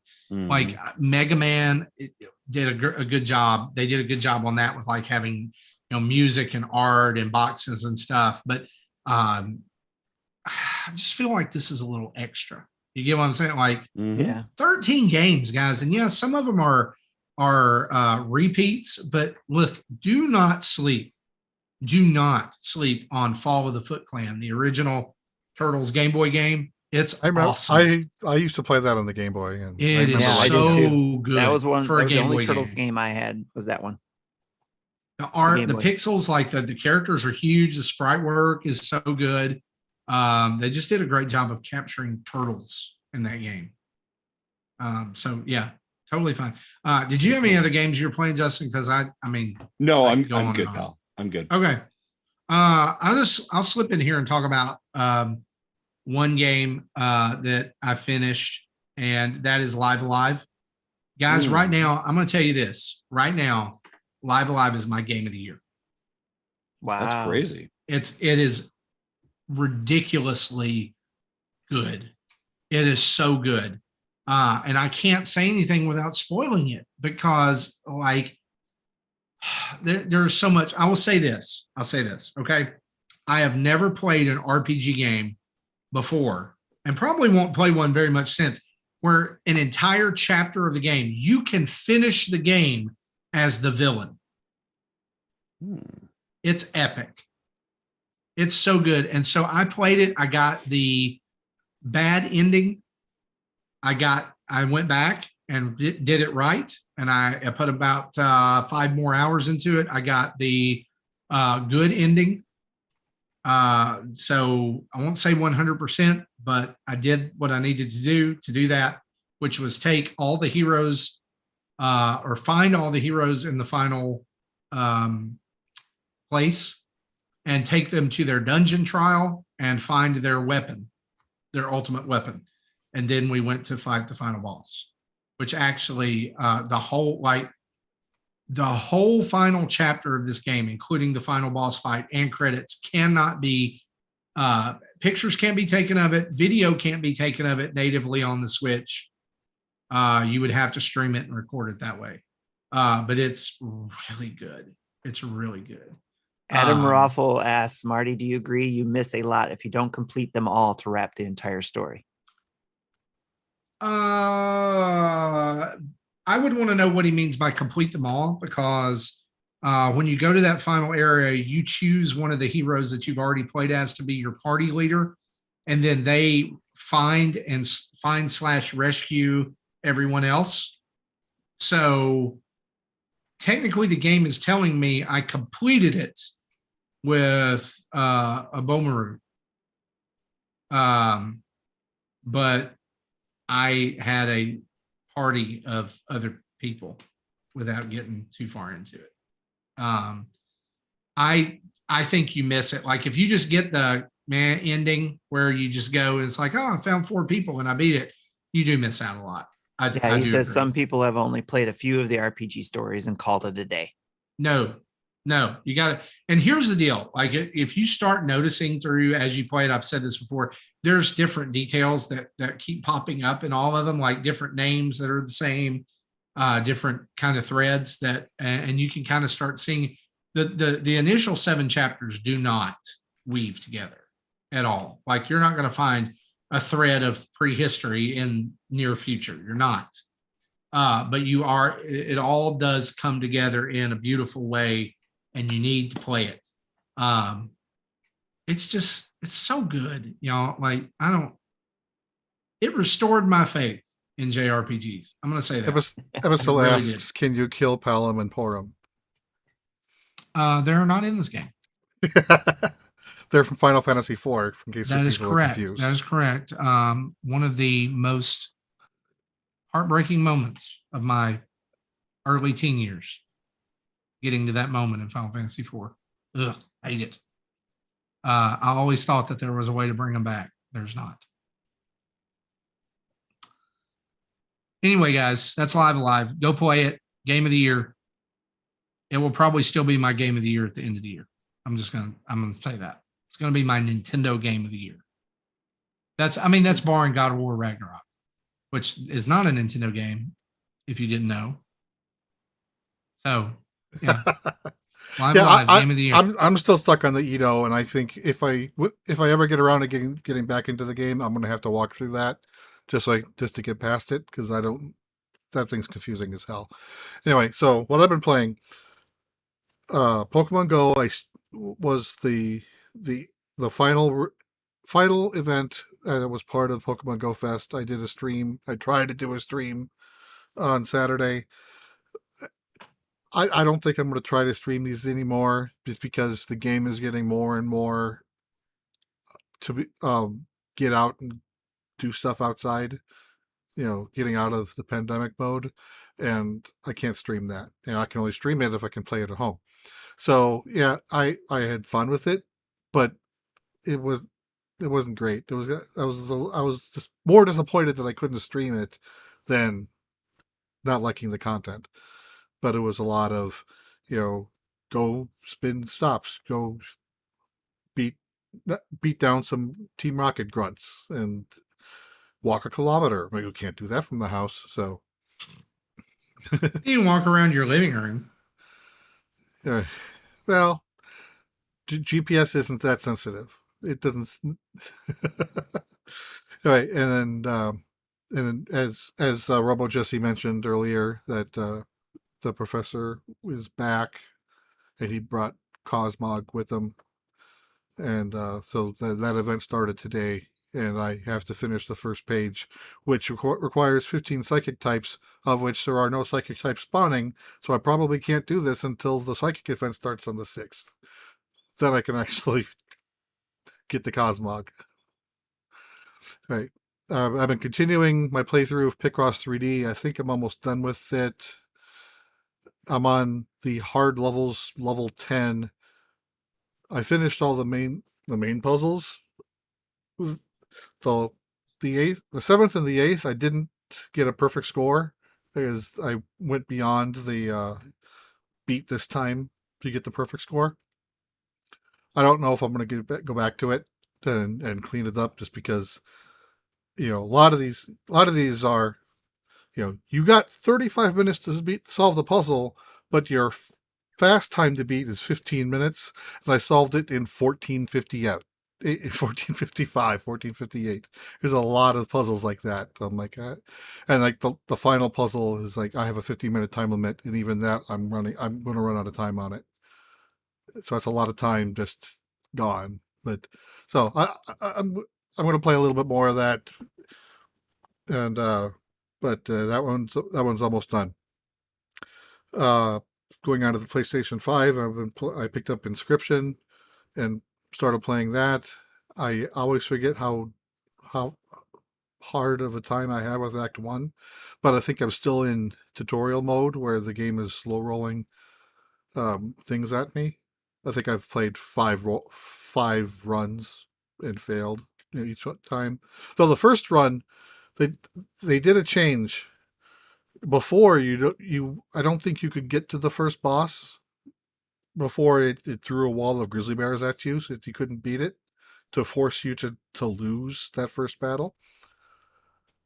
I not only beat the who's the first one, the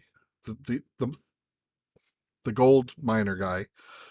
I got to the angler and beat his round 1.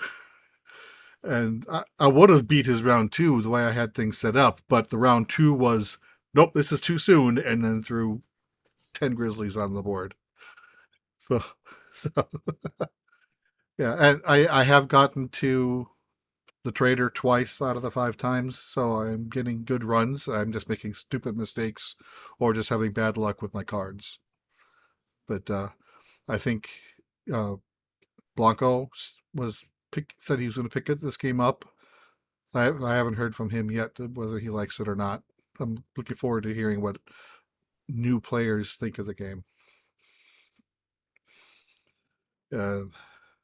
Going to the Switch, I continued my game playthrough of Blossom Tales 2 of the Minotaur Prince.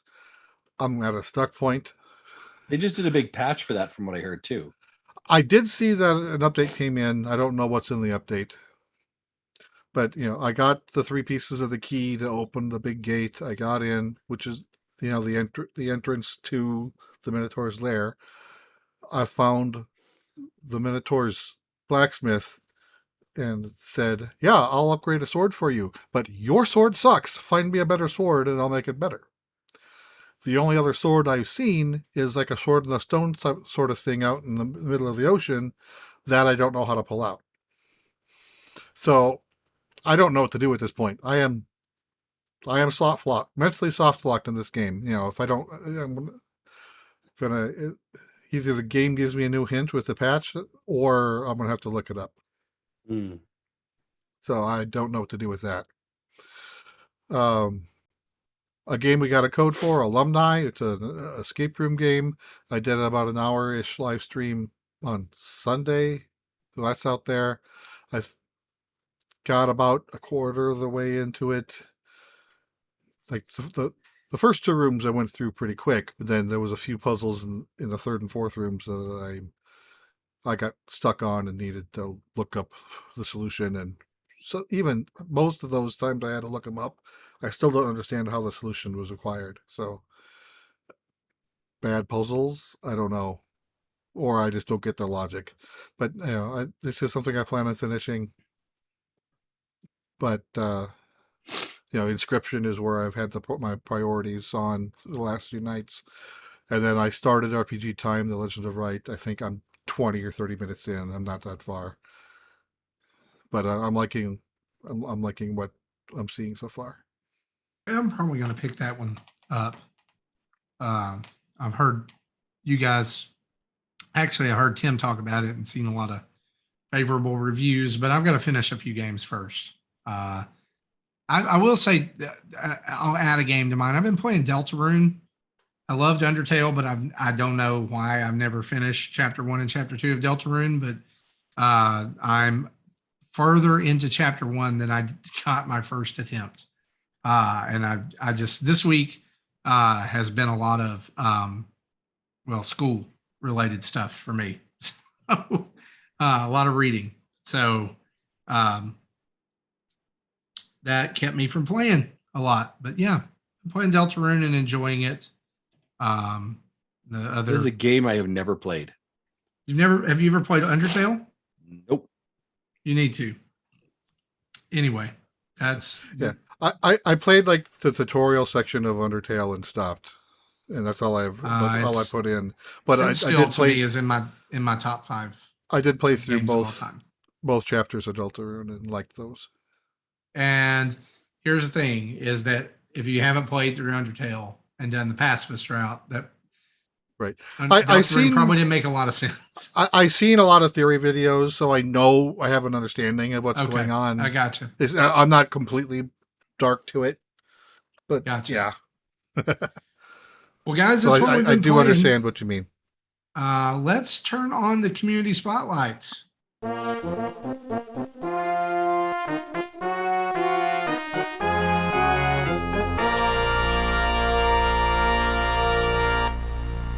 Tim, it's all yours.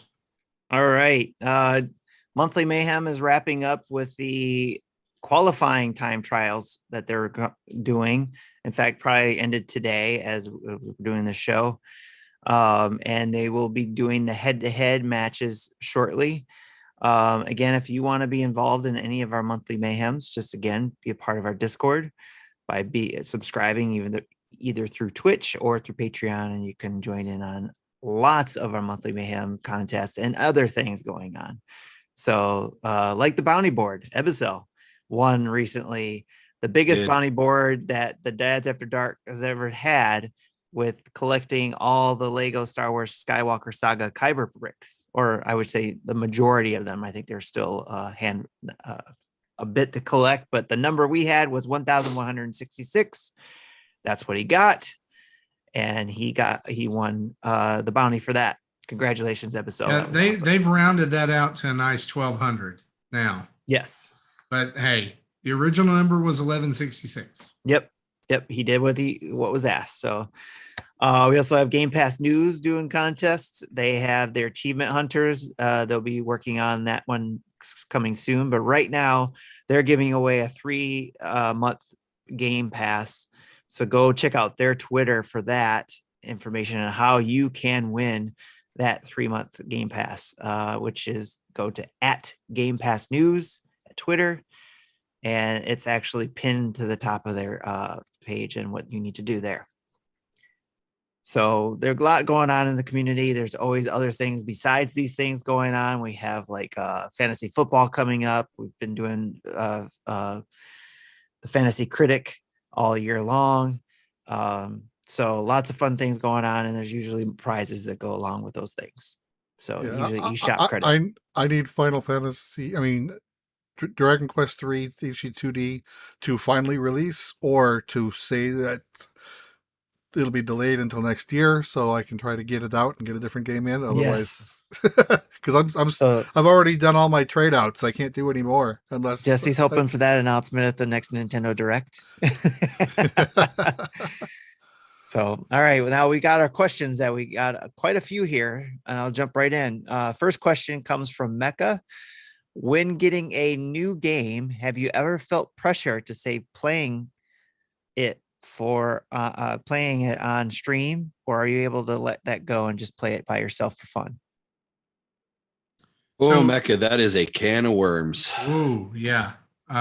Is he like, from what I get, he's asking here, do you feel like you need to wait to play it on stream or just open it up? Just play it. Yeah. If it's not something that like we got a code for and you decided you bought it, and Justin doesn't pressure you to play it, because you bought it. If it's a game that I've bought, then I really just want to dive in and play it, and enjoy it on my own. If it is a game that we've gotten a code for, there's a pressure there to record your first impressions, right? To get in some time. And I do a lot of first impression videos, and I try to do those blind so that I'm not either repeating part of the game that I've already done, which can be tedious depending on the type of game that you're playing, like if it's a long tutorial or whatever, or you just don't enjoy it. But I also like to give that genuine reaction. Right. So there's a lot of games, islets or islets, whatever. I would call it islet. Islets Ooblets? is what islets is one of those that islets, I did recently on our channel, where I did wait. I'm going to download this game, and the first time I boot it up is going to be as I'm playing it. So people are getting initial first reaction, because I think those are important. Yes. Now, if it's like the brand new Mario game or something, I'm sorry. I'm popping it out. A great example of that is Metroid Dread. I wanted to just tear into that game as soon as I got it. Right. So I did not have footage of the very first few moments of Metroid Dread because I wanted to enjoy it. Yep. And sometimes you can't do that when you're recording. But Justin, why do you think it's a can of worms? Yeah, I think we're pulling a little bit behind the veil, right? Of kind of what happens. I think here, I think it's, and there's probably this like, woe is for us for being content creators. But that is something that sometimes we struggle with, is that we will pick up a game or content and we feel sometimes a desire. And I will say that I'm the one that pushes it more than these guys do. Hey, we should put out some content. Hey, you just got that game. Let's do a first look at it. And so there is this like chasing of content, which can be challenging because I think we sometimes feel like it's that idea of like, what do we owe the community? And I think that that's sometimes a very hard thing to articulate and describe. And so I think that sometimes we feel those challenges, right? That we feel like, oh, we have to put out content. We have to kind of provide a first look or our impressions. And that can be very odd, right? Because sometimes you don't want to do it, right? Or you don't want to share that. So how much is clout chasing? Just kidding. No, you're not wrong. I've also bought, you're not wrong, Evisol. Some of it is clout chasing. Some of it is trying to catch the thing that we probably don't really understand why we're trying to catch it, but we think we do. And I think it's also, again, that just like we want to share that with our community. I think sometimes we feel like our job is to provide you access to games, to see games, to get opinions about games, to take previews of games so that you can make better decisions, right? And we are in a position where we're fortunate enough to be able to get this access. So for us to be giving that back to our community to help you, I think it's something that we want to do and we like to do, and we have content creators who help us with that. But there is sometimes it's like, I bought a game and I just want to just play the game, right? I don't know if that answers. I'm feeling I'm just talking in circles, but it is something that we struggle with. We struggle with that behind the scenes, right? And the reality is, I will say to these guys, "Hey, Marty, you just got a new game. Yeah, are you doing a first look for us?"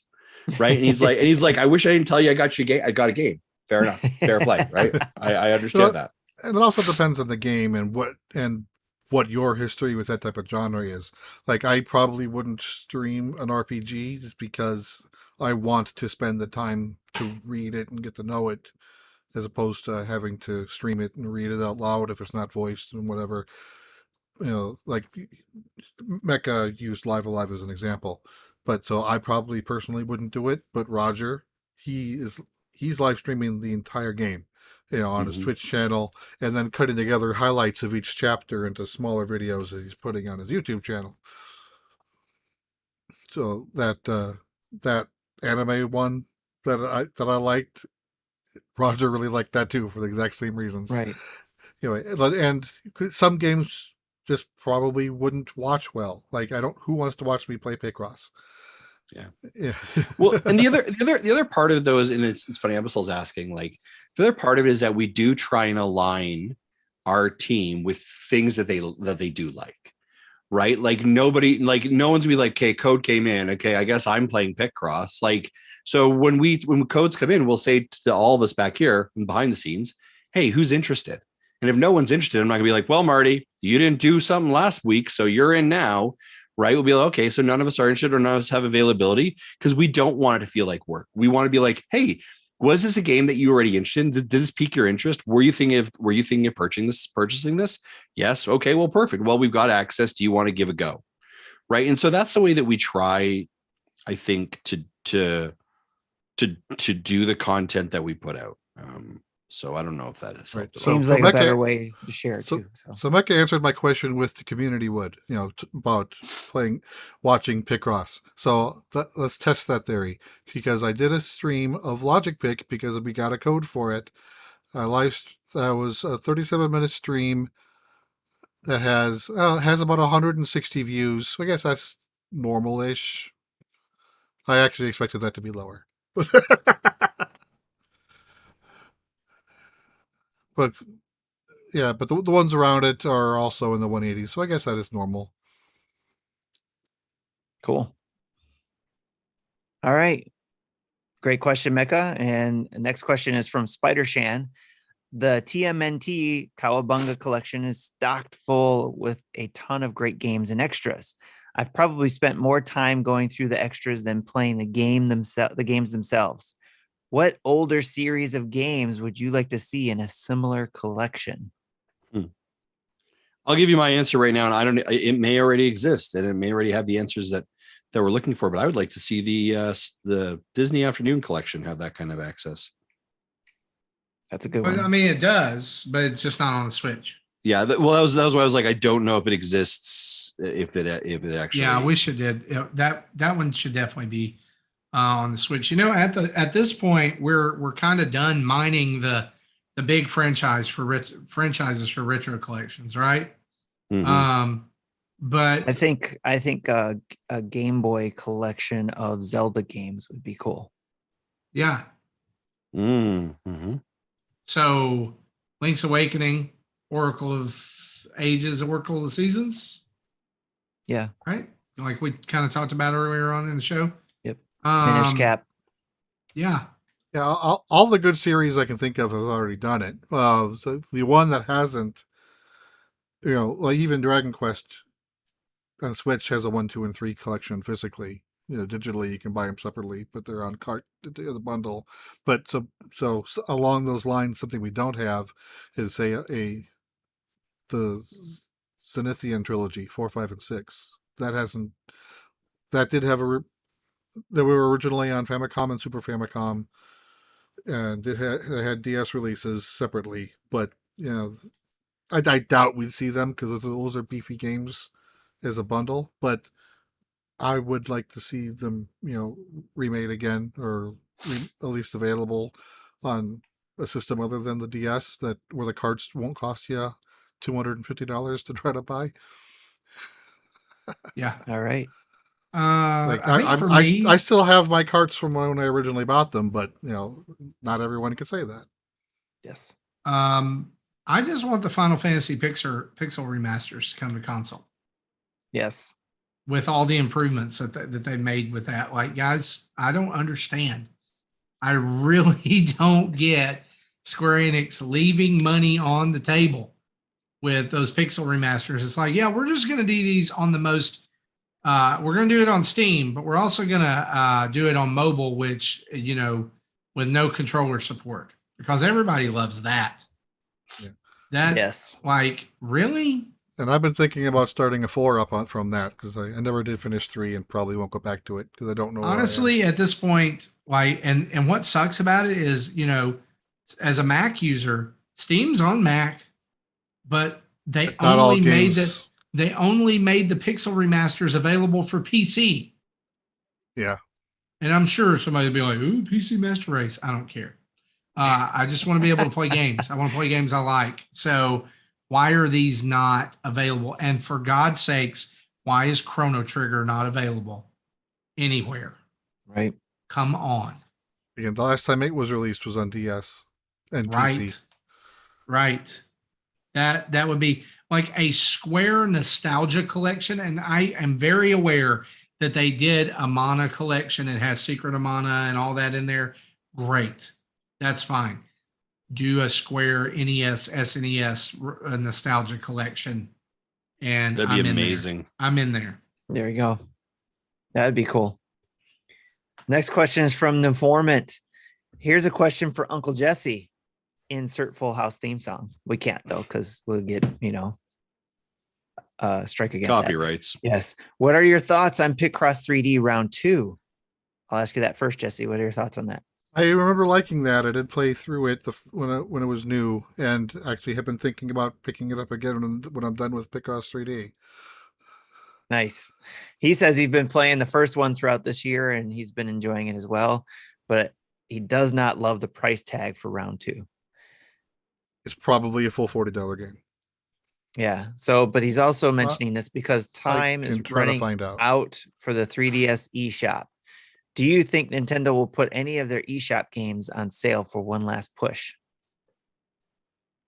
I would like to say yes, but I doubt it. It's a $30 game. So okay.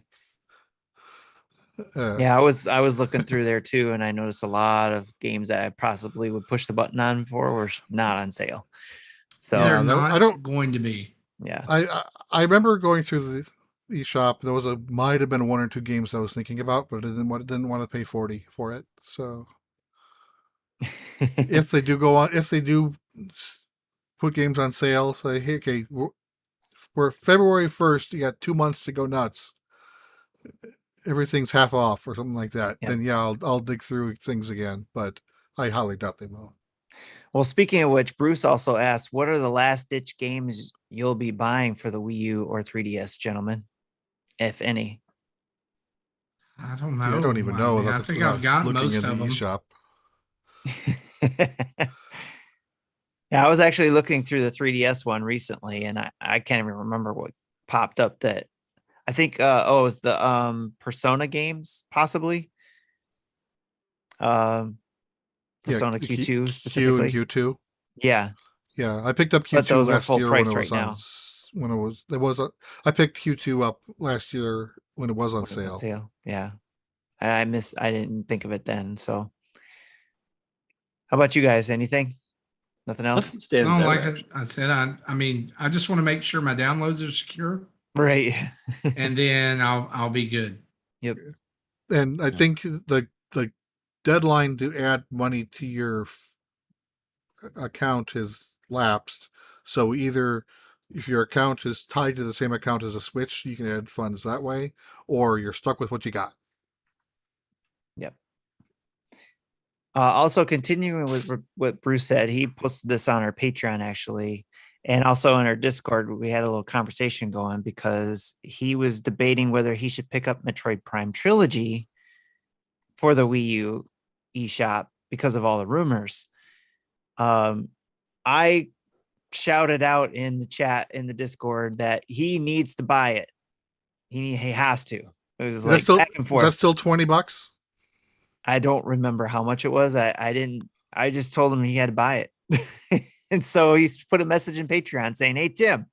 Oh, and I said if he was worried about it, being announced at the next direct, that the Metroid Prime Trilogy would be announced and he would have bought this game and then wasted his money. And I said, if Metroid Prime Trilogy is announced at the next Nintendo Direct, the next one, and it has to be the trilogy, I would buy him that game. Well, that's a steal of a deal. Because if they announced it for Switch, they probably would delist it from the Wii U. So yeah, buy it now. So I just said, buy it now. Who cares, what they're going to announce? Just buy it. So he came back on our Patreon and said, "Hey, Tim, I purchased the Metroid Prime Trilogy on the eShop for the Wii U. My son is happy. I'll be happy when the trilogy is announced in September Direct." So will Tim. That's what he's saying. Yes. And I'm like, I'm trying to put all of my everything against the fact that I think it's going to not be announced, in hopes that it actually will be announced. So let me understand this. You're using reverse psychology with a corporation. But now I shouldn't say that, should I? Yes. Well, anyways. that's what happened with me with Twilight Princess. Yes. I replayed it on the Wii and I finished it. The week later, they announced the HD remaster on the Wii U. Yes. But no, I seriously don't think Metroid Prime Trilogy will get announced, regardless of the rumors and all that kind of stuff anyways, because it's going to be the original. I think it's just going to be the original Prime remastered or remade or whatever you want to call it. So, but all right. Thanks again, Bruce, for those comments and the question. Next up is from Andros from our friends at Nintendo Pals. What is each host's favorite Nintendo Dads video on your YouTube channel? Oh boy. The First first thing playing Just Dance as an extra life reward. The first thing I thought of was the video that I made when the Pokeball Plus accessory was released, and I paired it with my Pokemon Go game and had my daughter drive me around while making video of the Pokeball and recording the video from the game and pairing them up in a picture-in-picture like thing to show what the game impacts on the controller and what controller impacts on the game. Nice. Marty, can you think of anything? I did. Justin? Okay. Seriously, it's that video. There Oh, is that video, the okay. perfect. It's the perfect combination of, hey, we reached our goal. This is victorious, and comedy relief. And you know what? Justin actually has some good moves. I mean, you for may sure not I know do. that, but you may like all of us. You know, you don't know. You don't know. Yeah. I'm not just another pretty face. Adam Roffle says, can it be Justin rage quitting that roller game? That's fair. That's a good one recently. That was a pretty good one Friendo recently. says shirtless business, Justin. Yeah, that was It's that's out pretty there. good. Yeah. Unfortunately, The episode where my wife said you need to stop taking yes, you need to make sure you keep your shirt on. for Jody. Yeah, you need to keep your shirt on going forward. Justin, is that your favorite right there? I don't know if I have a favorite. There's I don't know. There's some content that I don't know. Micro Dragon. Micro Dragon says, me playing Pokemon Unite. Sure. That was an unpleasant experience. Yeah. I don't know. Just, some of the stuff that we've done 8 years of content. We've done some stupid things. We do some great things. We do some fun things. We don't try and take ourselves too seriously. And I think that's what, hopefully that comes out in our stuff. The thing I'm still most upset about that Pokemon Unite is when the game gave me a negative tone for daring to touch left on a menu that's vertical. You know what? I'll tell you right now what my favorite one is last year we played the Mega Dads in Knockout City for charity for the Summer of Dad event. And that was some of the funnest. Fun.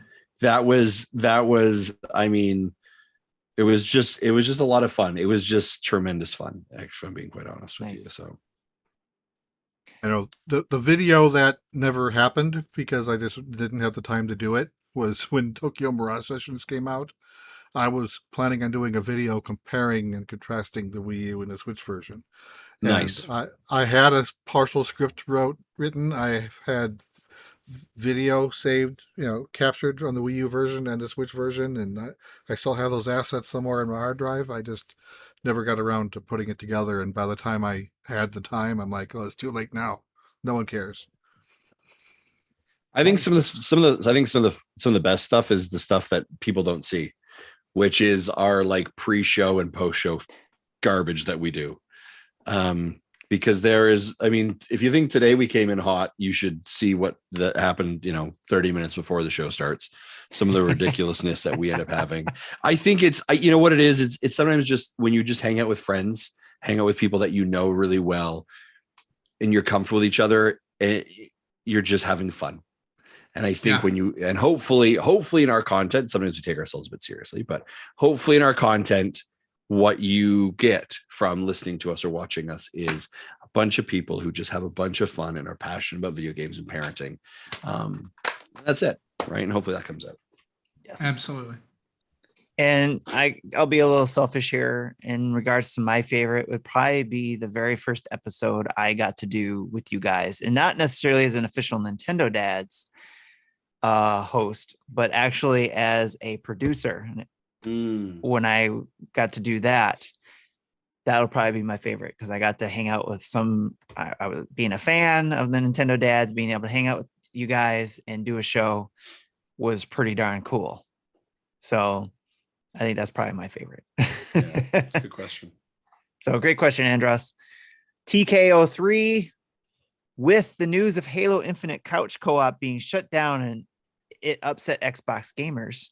If Nintendo left couch co-op out of stuff like Mario Party or Mario Kart, would fans revolt against the decision or move on? Absolute revolt. Absolute revolt.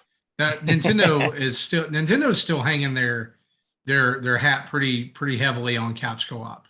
If you think about it, what would think about what Mario Kart would be if it was just online or single player? Well, I mean, what Smash would be if it was just online or single player. Well, even just think of this: the complete ethos, the design ethos of the Nintendo Switch is to have someone else accessibly play with you at any moment. Yes. Right. They fully believe that the best situation is having someone right beside you. Controller. That's exactly it. Here, play with me. They would revolt. Very quick and to the point on that one. Next question, Hambone Johnny. Do you prefer 3D or 2D top-down Zelda? 3D or 2D Zelda? 2D every time. 2D. Yeah, 2D. 2D. Even though my favorite Zelda is a 3D, I still prefer 2D in general. 2D because it's quicker to get through the game. That's a good point. Speaking of experience, now I can say 3D. Yes, so 2D. All right, great questions. And then we got a couple questions from our Twitter. Chris HL said, what do you think about playing retro EA sports games with current rosters for a small monthly fee? Sure. Now, if Whatever that we means can they do to get don't NHL release 94. if that means they don't release the same game 4 years in a row, sure, great. Yes. Can my answer be I don't think about that? Yes. Oh. That too. It It can has be. not crossed my mind ever. All right. A random set of questions from Funky Bunch. Yeah. If Kirby ate one of the dads, what power would they get? What power would he get? For all of us? Yeah, if he ate one of each of the dads, what power would he get? So Diabetes. first up, who that You would grow a glorious beard. yes. Kirby All with right. facial hair. I mean, it's a requirement now for the show. You have to have facial hair. Yep. Whether it comes either from the stubble all the way up to the full on beard. There. Yep. For honestly, for me, it would be the power to procrastinate and then panic when you've got limited time left to do the thing that you've procrastinated from. If his power would be any choice of hats he would have access to from me. I like it. I would say for me, the ability to nag and micromanage. So it's like the ability to solicit download codes from the developer. Yeah. And then to send anyone interested. The ability to read a quarterly statement. That's a good one. Yeah. Business Kirby. Mm-hmm. Kirby Business in a Kirby. little suit. Yeah, I a like little tie and a little suitcase. Yes. Briefcase. All right. The next question he had from the random questions. Also, this was bugging me at work, but the Nintendo 64 had a lot of games with 64 as its subtitle. We had Super Mario Sunshine, Galaxy, Odyssey. What subtitle would you have given Super Mario 64 if Nintendo didn't do the silly 64 thing? I let me just give you. I have it. Hold on. It's Penguin Death Trap. That's awfully Penguin specific. Death But Trap. I was Super Mario Penguin Death Trap. Yes. I'm thinking something involving paintings, like. I can't think of a good Super good Mario way to word Louvre. it. Super Mario Art Gallery. Super Mario Masterpiece. There you go. That's cool. I like that one. Okay. All right. There we go. Yeah. Super Super Mario Masterpiece. Bowser's a jerk. So long, get Bowser. There you go. All right. You Great know what's questions, funny everybody. about this? Can I just a little aside here? Sure. We bust on the Nintendo 64 for doing that a lot. Like having something 64 something. Think about Super Nintendo. They just put Super in front of Super it. in front of it. Yeah. Super Ghouls Star and Wars. Ghosts. Super Star Super Wars. Star Wars. Super First- Castlevania. Super Tecmo Bowl was on the NES. Yeah, that's Which true. is so confusing. So So confusing. technically, it should have been Super Mario Brothers. Super Right. Super Tecmo Bowl. Super the Super Legend Duper. of Zelda.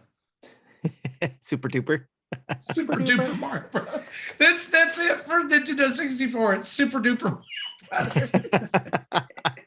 There you go. Or Duper- if you go to the Mario. title screen, it's Super Mario Plastic Surgery.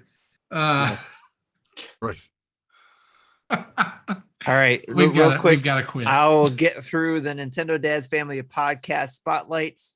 We have Game Pass episode 67 that dropped. 68 will be dropping shortly, but 67 talks about Phil's Gamescom interview. PlayStation needs more of your money. Gamescom Xbox announcements, and of course they go over Game Pass favorites. And then the Dads After Dark show dropped episode 106, where they talk about Splatoon 3, whether it was reborn or recycled. So if you want more opinion on Splatoon 3, go there. They also talk about their progression on Xenoblade 3, and they take viewer voicemails and listener voicemails. And then Retro Logic has their 3 shows that they have, which episode 86 of Retro Logic talks about their fighting games. And I'm sure they'll be dropping 87 soon, so keep an eye on their channel for that. On Topic Retro dropped Microsode 5, where they talk about where That Fast John talks about Alleyway for the Game Boy.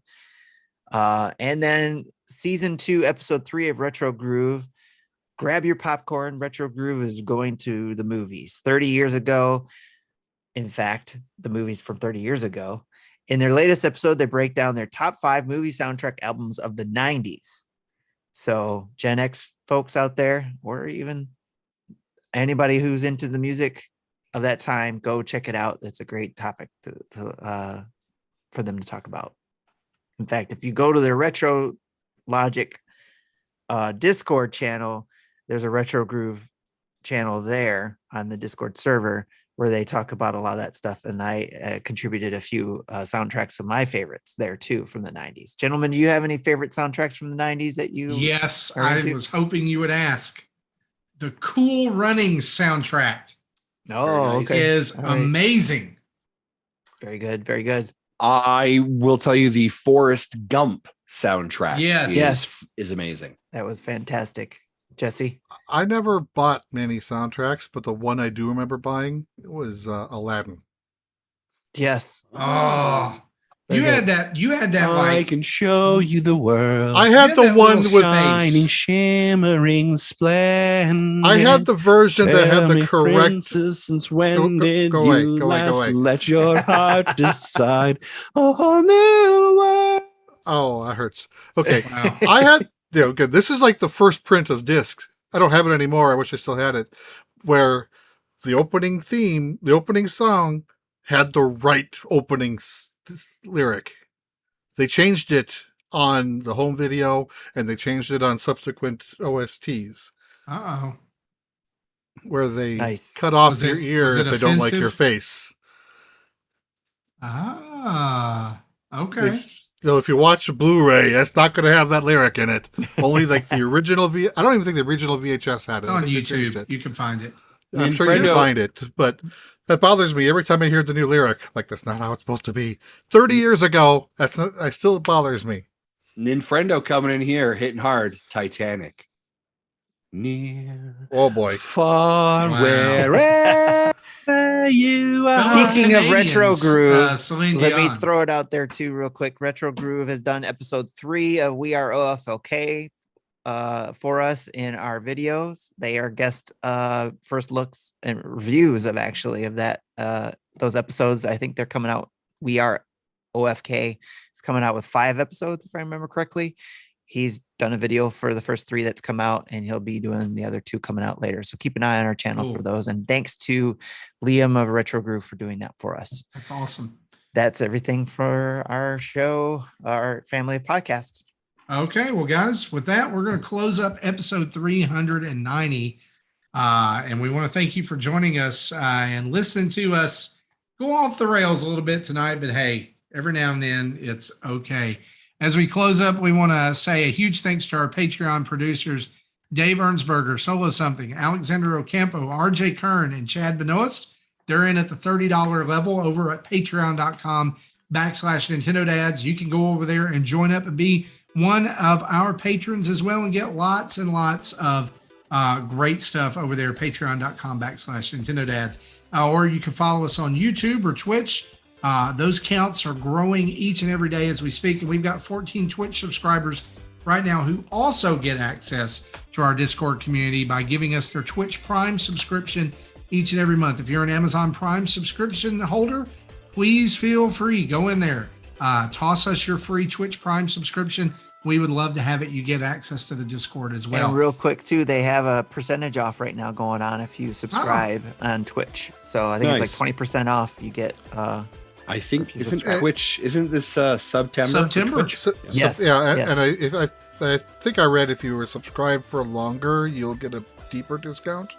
Nice. I think I read that in the email. All right.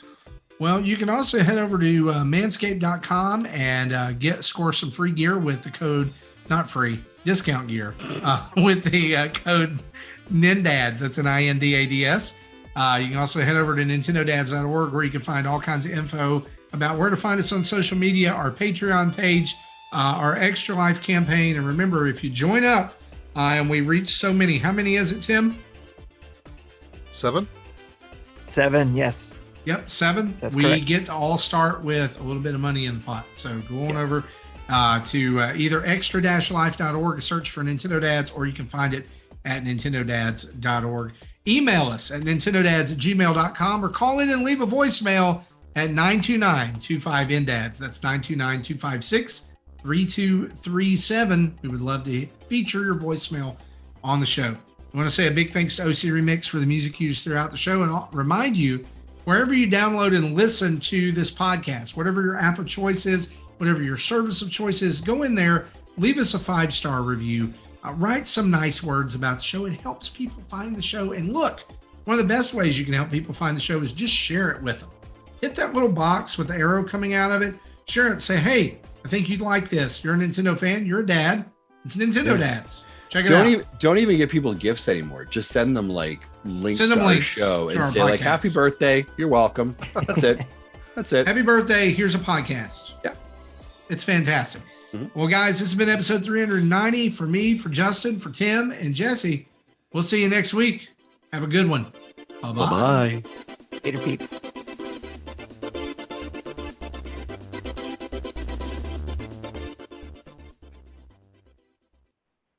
Thank you for listening to Nintendo Dads. I don't know what animal this is or what Pokemon this They is. sound like the goddamn Nintendo dads all of a sudden.